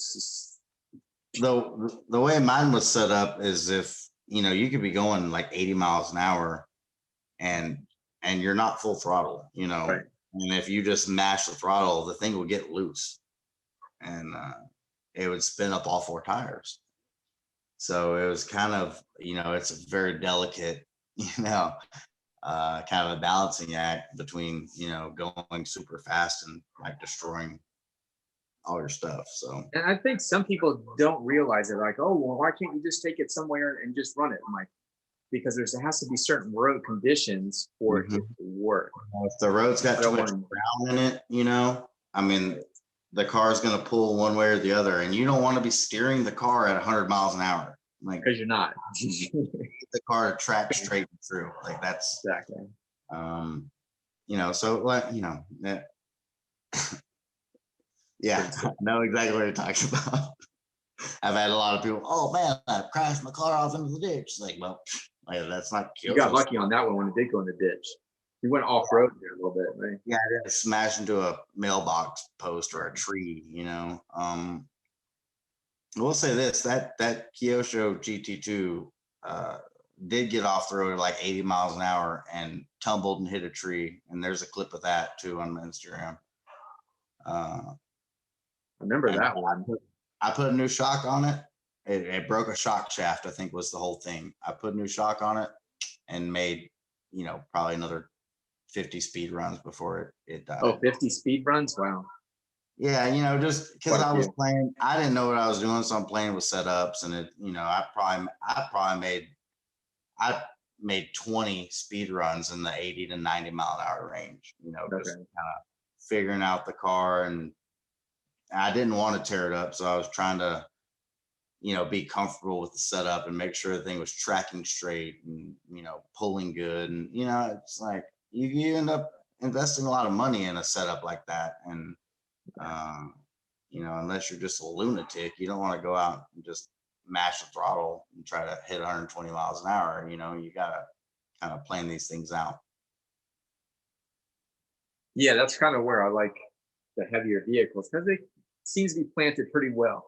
I know you Yeah. can go faster with the smaller setups and stuff like that too, but chances of it getting airborne are I very mean, high. all of the guys that have gone 150 or 160 miles an hour with these RC cars they're running 8-scale stuff.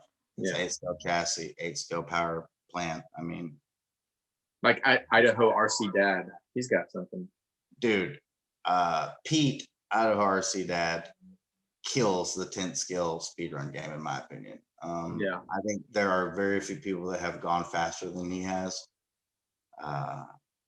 You know, he takes that little Vatera V100, you know, on stock spur gear, you know, 48 pitch plastic. And he's been 100 miles an hour with the thing. Yeah. Which to me is extremely impressive. And that's on 3S. So I know his new goal is to break the 100 mile an hour mark on 2S. So On 2S? yeah, and he's close. He's close. So I'm hoping maybe this year he can make that happen because I mean he's got it pretty dialed. He knows what he's doing. Yeah, 2S. I wonder what kind of KV he runs on that one. A lot. High KV. What's that? A lot. Yeah, I imagine. He's not you know, he's not going to give up all his secrets, just like I won't. You know what I mean? It's he's worked extremely hard to be as fast as he's gone on that chassis. So, you know, I respect that about him. You know, but he's stubborn. You know, he's super stubborn. He's he won't give up on that chassis no matter what. And I'm not asking him to, you know, I don't know if I can go that fast on the Kyosho. I think I have one of my cars set up to potentially do 100 miles an hour on the Kyosho MK2 10th scale chassis, but I don't and won't do it on 2S. There's no way. No. Yeah, you want something that's pretty, well, I don't know. I almost thought about, I was trying to do it on the that little buggy I got, that 144. Anyway, that WL Toys buggy I got. Oh, dude, that little buggy, that like, newer version, 60. I really like that little thing, dude. That's cool. That's a cool little car. I was like, I can go at 60, 61 miles an hour with bone stock with the tires on and everything like that. I was like, okay, it's a 5,700 kV motor. I'm like, man, if I went to like a 9,000, I geared it a little bit and just either a one run or whatever. Nice electronic speed controller in it, not just a stock one. That would be awesome. I think really at like when you start approaching triple digit speeds, weight becomes a big factor. Yeah, that's one. You need a little weight to keep you stuck to the road. You know, like my one phaser setup, like I'm talking about, that I think will break 100 miles an hour. I mean, it is violently fast, but at about 75, 80 miles an hour, the way it's currently set up, the thing just takes flight. It's like an airplane wing. It just takes off. Exactly. Sometimes it's give you notice, like it's too late. Yeah, it's but that's part of the challenge. That's what I wanted to be when I bought that Kyosho GT2 VE 8 scale car with the Challenger body. I bought it with the intentions of being the first person with that car, with that body, of breaking 100 miles an hour, and I did that. And I don't know that anyone has still broken 100 miles an hour on that Challenger body, and I understand why, because I had to break my foot and break a bunch of parts to get to that point. So it's so easy to put like a super swoopy pan car body on something, and you might pick up 10 miles an hour just from aerodynamics alone on a body like that, which is fine, but man, like, I don't know. I just want to do, like, I want to keep it looking as close to out of the box as I can and go as fast as I possibly can. Just, that's my whole goal. Like, I only put these wheels on it. I did this little modification. Exactly. You lower it, you slap some different wheels and tires on it, but like, I want to keep the whole aesthetic stockish, Right. Oh, so Jeff C, hey, I'm gonna be doing a speed run. Should I add weight to keep it planted? If it's lifting, I don't know how fast you're going. You'll know. I think it's around like 50, 60, depending on the aerodynamics of that particular vehicle. You kind of start to know that the thing's not handling very well. Yeah, I think, when you, personally for me, I think a 10th scale car, like when you get to the 60 mile an hour range is when you start noticing inefficiencies and like your setup. And then like an 8 scale car, 70 to 80 is when you start kind of like understanding what's going on with the car, because I mean, you can throw a system in anything and run 70 miles an hour. But when you're trying to do it, like efficiently and without, just throwing, like, I don't want to have to put 8S to go 120 miles an hour. Right. Like, you don't need to. It's not necessary. Like, I want to figure out how to get there on as little power as possible. So, it's, man, aerodynamics, just like everything coming, huge, huge play on these RC cars. They just don't weigh enough. I mean, you when you think about an RC car, and like, if you want to really get crazy and scale it down, right? These are 10th scale cars, let's just say, that weigh like 4 or 5 pounds. You're trying to go that fast, and they run 100 miles an hour. Like, all right, so take that 100 miles an hour, scale it up 10 times. That's 1,000 miles an hour. Oh, yeah.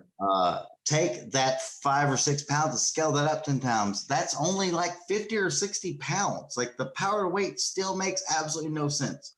So really, chassis setup and aerodynamics and downforce and stuff like that comes into huge play on these cars.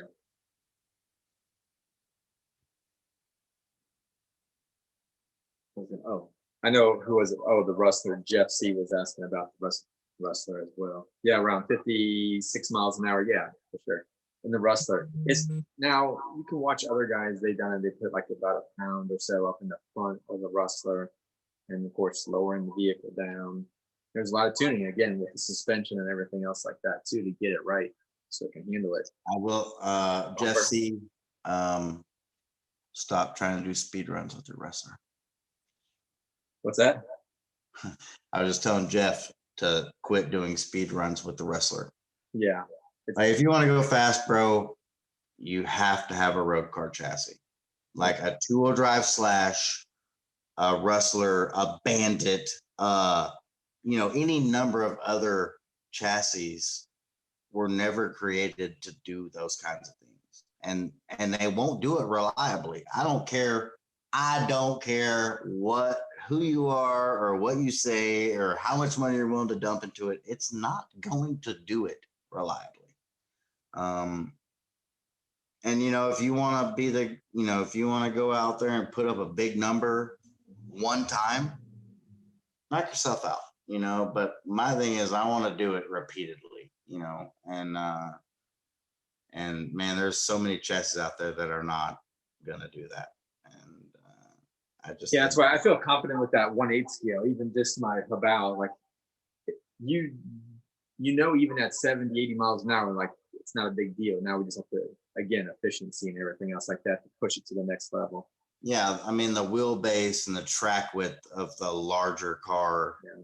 I mean, just makes it better. I mean, but even beyond, you know, I mean, because like when we're talking, like, let's generically say a Bandit or a Rustler or a Slash, or, you know, like that's what everyone knows. So we'll just use those three.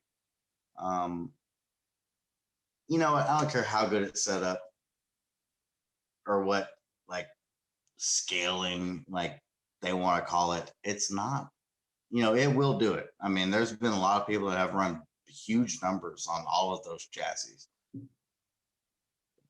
But man, it is so hit or miss. It's just not worth it. It's not worth it. Like, you know, just have fun with it. Like, if you have one of those chassis like that, that's meant to be off-road, man, like, run it on road, run it off-road, have a blast with it, jump ramps, have a good time, but don't try to break a record with it. Like, it's going to make you so frustrated and probably broke, you know what I mean? It's just not worth it, you know? I mean, you could spend less money and go faster, easier, in so many different ways. I know I've been through it. I have built every version of every Traxxas car you could ever imagine, and I've been faster with everything else I've built. So it comes down to a point where, like, yeah, I get it. You got a Bandit, you got your Rustler, you got a power system and some GRPs, and you think you're gonna, like, set a Trying to start with a platform that's already kind of designed for that anyway. Yeah, it's just not the right platform. Like, you can do whatever you want, but if it's the wrong, like a Jeep Wrangler isn't going to go 200 miles an hour. Yeah. Am I wrong? No, Right. because it's like pushing a refrigerator through the wind. It doesn't make sense. Right. So it's like, it's kind of the same thing with a lot of the other chassis. It's like, you can't force it to do something it can't do, you know. You know, I think that's where it really pays off to just invest in getting a purpose-built car if you want to go fast. Exactly. I definitely agree on that one. I was trying to think of it. Yeah, I don't know what other car I'm going to do. That's basically where I'm at with it too. As far as if I'm going to make a car go faster, it's going to be a car. You know, I mean, you got that. I think that whole bow you got would be your best. You could definitely do big triple-digit numbers with that car. I've seen people drag race them, but I mean, speed runs, drag racing, different stuff. And we're talking about, we're not going to split. Man, honestly, I think speed runs are easier than drag racing, especially if you're talking about like a touring car. Yeah. You know, touring cars are not drag cars. They're not made to do it. They really don't like to do it. I've got a long wheelbase phaser set up that, like, rips wheelies if you want it to, and it's probably, I would say, like a 1.7 second 132 foot car at mid 70 mile an hour. I mean, it's fast, but, you know, it's one of those things. It's like, man, like, it really pays off to just save a little bit of energy and money in the long run, and just buy something that that really works for that. You know, if you want to drag race, man, there's so many companies that offer really affordable chassis kits, you know, like RJ Speed. I mean, there's a few people out Oh there. yeah, RJ Speed. Yeah, those are light. Yeah, and that's what they're made to do. Like if you want to drag race, that's what you need to buy. You know, don't buy a Bandit. Don't buy a Rustler. Don't buy a two-wheel drive Slash. You know why? Because they suck. You don't buy a, you know, like don't buy, like I've been through them all. I've built them all. I've built every transmission combination with every gearing combination, every like aftermarket part combination. And it's not just Traxxas. It's, to me, like any of the short course platforms that are two-wheel drive, if you want to make a drag car out of, it just sucks. I've done it. I've got a couple that I'm working on right now, and they are just, maybe it's because I don't have like people to race around here. I don't have like a league but like to me, it just sucks. Like they're not fast. They're not controllable. They're just kind of lame. Like I think there's so much more fun to be had. And I think a lot of people kind of get lost in the whole competition thing. Like, don't worry about the competition. Go have fun and do what you like to do, you know. So much of like the RC hobby is predicated upon like winning races. And that's any motorsports. I get it. You win on Sunday, you sell on Monday. Like that's the old saying. But that's kind of what, you know, I'm really excited and stoked and honored to like represent Kyosho, because for so long they've been you know, really based on winning, you know, off-road buggy racing and stuff. And like I'm kind of like the first guy that that has represented them to do just general things, you know what I mean? Like it's not about racing, it's still about going fast, you know, and doing burnouts and hitting huge. But it's their pedigree as far as racing. Exactly. But that's what appeals to like the general public, you know what I mean? Like, and that's where I think the RC thing and the car thing differs a little bit, is because, man, like the amount of people who really race RC cars is so small.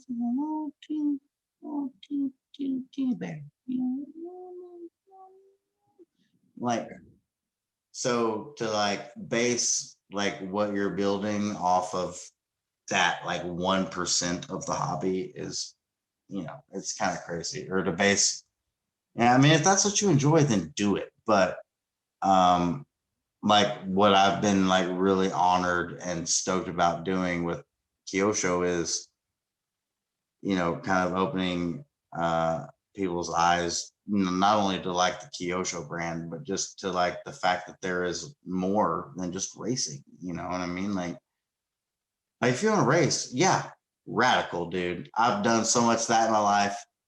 You know, I'm not gonna say I don't like it. Like, of course, I'm competitive and I love racing, but I think that, you know, there's so much more, you know, just in the hobby that that, you know, is like really at your fingertips, you know, and you can, you know, I just think people get so caught up like in the whole competition part of it, and they just forget to have fun, man. And man, these are toy cars. like these are Right. Yeah. it's this big. You know, have fun with it. Like enjoy it. And if your enjoyment is racing it and drag racing or trying to break the next speed record, then so be it. But I think for the most part, people just want, you know, like a fun little reality escape. And I can't blame them. And that's to me what this is about. Oh yeah. Even like what was it here? 10 Scale Garage. You know, there's a lot of people that did it. I think with Geo Stealth R1 was one of those guys that took the Rustler and went, 100 miles with it. I mean, yeah, it can be achieved. Just kind of, I've never done it or anything like that, but I mean, a lot of people have. But it's just cool to kind of experience with other cars too, that maybe like, oh yeah, that's been already done. Try something different. I mean, yeah, I mean, I want to push kind of the envelope and, Right. I mean, to be honest with you, like, I mean, I don't want to sound like I'm bagging on Traxxas. Like, I mean, Traxxas as a brand is a really, really, really great way to get people into the hobby. Because Traxxas as a brand provides people with a way to get into the hobby that makes them feel comfortable. They can go to their local hobby shop and find their parts. And that is what makes Traxxas so appealing to people. So I'm not saying, it can't be done. And like I said, there's been people that have probably gone 150 miles an hour on a slash platform. No problem. I know there has. Philip Jolly, probably RC 516 speed. I mean, those guys are animals. Those guys rip. They know how to go fast. So absolutely, can it be done? Yes. Should it be done? It's probably not worth your time. Like, there are better platforms and better ways to go about doing things, and it's not even really about it being better. It's just there's other ways. I want to, like, kind of open people's eyes to, like, there's, like, get outside the box, get outside what like explore your surroundings a little. I mean, there are so many RC companies and so many power systems and servos and bodies and paints. Like, that's what makes this hobby so good and so attainable to people is, you can do and create anything you want on a fairly small budget. And I think that to me is what makes this project so great. Like, I couldn't build a real Honda truck. I couldn't build a real, this or that or whatever. It's just, but I can do it on a 10th scale. And, I think that's, to me, what makes this like one of the coolest hobbies out there is you can, if you've got a little bit of skill and a little bit of imagination and some parts, like, you can do some really neat stuff. Yeah, but I think like the 10th scale seems to translate better into detail. I don't know, or just it kind of loosens it once they go to 8th scale. Yeah, no, definitely the 10th scale is, if you want to do something that's like lifelike and realistic and has like, scale movement, speed, parts available for it, that's the only way to go. Yeah. But I think that's going to start to change a little bit with all the, 3D printing and stuff. I think probably within the next year, you're going to start seeing some like really, really scale, 8th scale or, 6th or, who knows? There is, it's an evolving thing, and it's something that's always changing, and people are always innovating, and that's, like, that's motorsports. You, like, just when you think you got it figured out, like, someone comes out with something cooler and better and faster and lighter, and I mean, that's the best part. I mean, that's the whole thing about it, like, it keeps you on your toes. It keeps you trying to push and, like, be faster, be smoother, be radder, I mean, I don't know. I don't know if y'all get what I'm trying to say, but Oh yeah, for sure. And I was thinking about, like a Ford Raptor, like a 1/5 scale. I was thinking like my fallback. I was like, oh, I'd like that thing to be faster, but I do like it as a crawler anyhow. Just to, that's what I'm saying, man. I mean, like, Joe, like, and everyone who's out there, like, if you want to build something that's out of the box and something that no one's ever seen or no one's ever done, just do it. Like the parts are out there. Yeah. In some form or another, the parts are there. Like you just need to figure out how to make them all come together and how to make this like rad thing that you have like in your head, man. And I don't know. I think that there is so much room for so many people. And I just want, you know, that's why like I do these burnout competition stuff. Because it's not, you know, rocket science. But I don't tell people how to do it because I want them to like you know, like use your brain, like innovate, even if it's not for anyone else, just for yourself. Like, oh, I don't do it that way, but that's a cool way of doing it. You know, yeah, whatever. you know, I just, you know, that's like people figuring out things on their own and learning how to like step the game up and, you know, like one up the next guy. That's what makes this hobby so cool, and any motorsport for that matter. You know what I mean? Like no like hardcore drag racer guy is going to tell you his setup. No, absolutely not.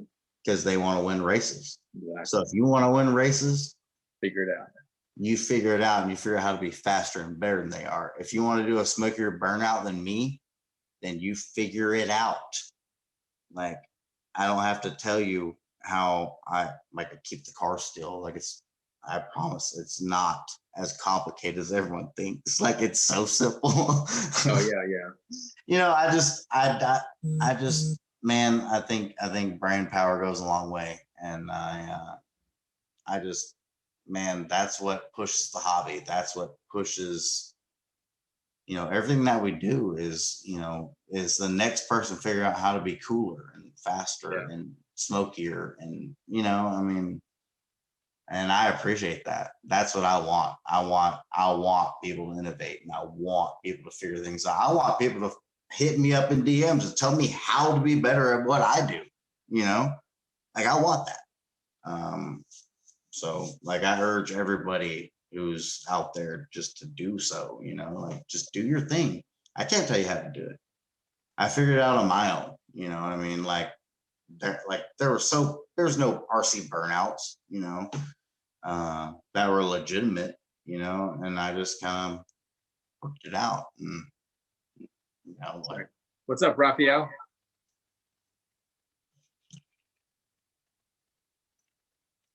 Yeah, it's kind of cool to have something else that would be unique.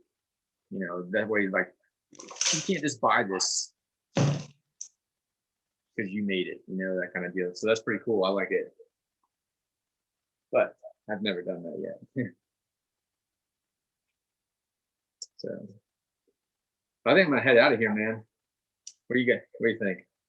Yeah, I'm with it, brother. I'm starting to kind of go. Yeah, no, I think we've entertained the masses for long enough. I do like really want to thank you for having me on. I've had a really good time. You know, I'm proud to kind of be a part of this with you, and yeah, definitely appreciate it. I think it's really cool. You know, I think this kind of live format helps bring this, you know, maybe to more people than like your standard post would. And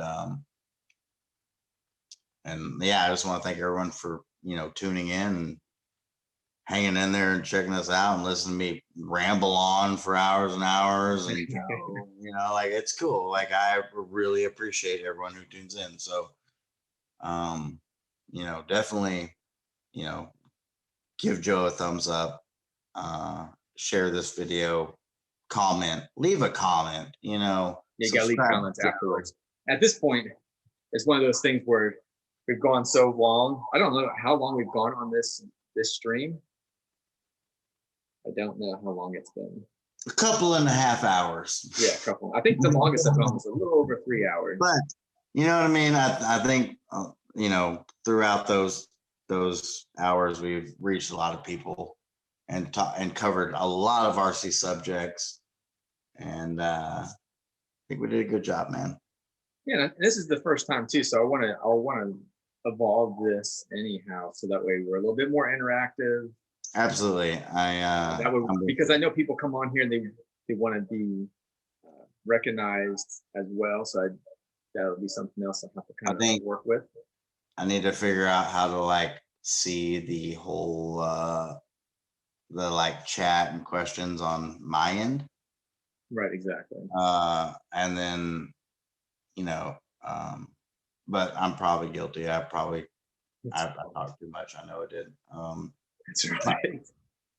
Next time, sorry everybody, we'll do a little better job of answering people's questions and stuff. I don't know what I'm doing. But I did like it when you're like, hey, what is your favorite RC car? What is on your bucket list? I like those things, you know. I mean, even when it comes to charging, brother, it's your show. You know, I want the biggest thing for me is for you to be involved, and I'm supposed to be the guest, and I respect your opinion. Like that's why I watch your channel. That's why I do business with you, is because you have an unbiased opinion, and I appreciate that about you very, very much. And I think all your customers and followers do too. And I don't really, I just can't see anything but good things, coming for you. So yeah, definitely appreciate it, man. I can't wait to you unveil what you were talking about. So that'd be pretty epic. It's gonna be in all the ways, but it will not be unveiled until it's 100% done. It's kind of a thing I've worked out with the owner, and I will definitely have to travel to kind of drop the whole thing. So, and I mean, you've provided, I bought parts from you to make all this happen, and I, you won't. Yeah, unfortunately, like as far as parts right now, like Hobby Wing. Yeah, I mean, that's how it is for everybody, though. Exactly. I'm not worried about that, but like I said, you've helped me out a lot, and I just, I appreciate it, brother. If it wasn't for you, appreciate it. I don't think I'd be where I'm at right now. So, it's same. As far as that goes, I think we kind of pushed each other, and I've learned a lot from you as well. I do agree with you 100%, and I think that I like that with Donnie as well from man, FLYER as well. And that goes for everybody in every hobby and every facet of life. Like if you want to get better at what you're doing and excel at what you're doing, you got to push yourself. Like you got to push your boundaries. You got to learn new things. You got to do stuff you're uncomfortable with, and that's how it is. And those are big challenges too, as far as pushing what you're not comfortable with. So I mean, my whole life was shy. Like, oh, I don't want to be in front of anybody. Yeah, still like to this day, like I get and I do shoot a YouTube video, like it's just me and a camera, right? And I still get nervous, you know what I mean? Because I'm like, no one's watching at the time, but I know people are going to watch, and it's you gotta get out of your comfort zone. Like if you want to have the best content and the best videos and the best friends in the industry and stuff like that, man, you gotta just push yourself. And I think that you do that. And I've definitely seen like the way you've progressed in your videos, and you're so much more comfortable and confident now. And I just, I think that's great. And I only see like better things. So yeah, it wasn't just recently I started getting in front of the camera. Before, when I first started, I was a little behind the camera. Then I got in front of the camera, and then it was almost a gap not being. I mean, it's one of those things. Like, it's scary. It's scary. Like I'm not, it's. But I think, man, Joe, I really do, honestly think you're doing a really great job, and definitely appreciate it, man. And I'm looking forward. We're gonna do some cool stuff coming up. So I hope so. And when you go ahead and start being able to sell whatever you were talking about, hopefully maybe I can get a little bit of those RC cars for what comes out. It'd be pretty awesome. Yeah, I'm gonna be making some changes kind of to my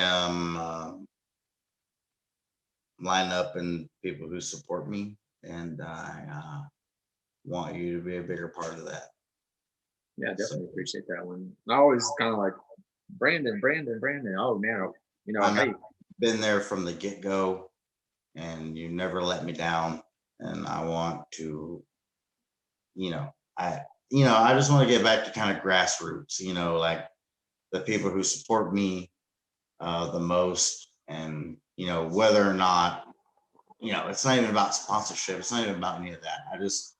I want to support people who support me, and you do that, um, you know, unequivocally. Like there's no expectations. Like you just support me, and I support you, and that's what I want to get to. It's not that's why I about, tag you even in Instagram. Like, oh, I know Brandon will like it. You know, this is yeah. cool. It's not about sponsorships. It's not about like I don't need it. Like it's I recognize real, and I think that you are really doing a good job.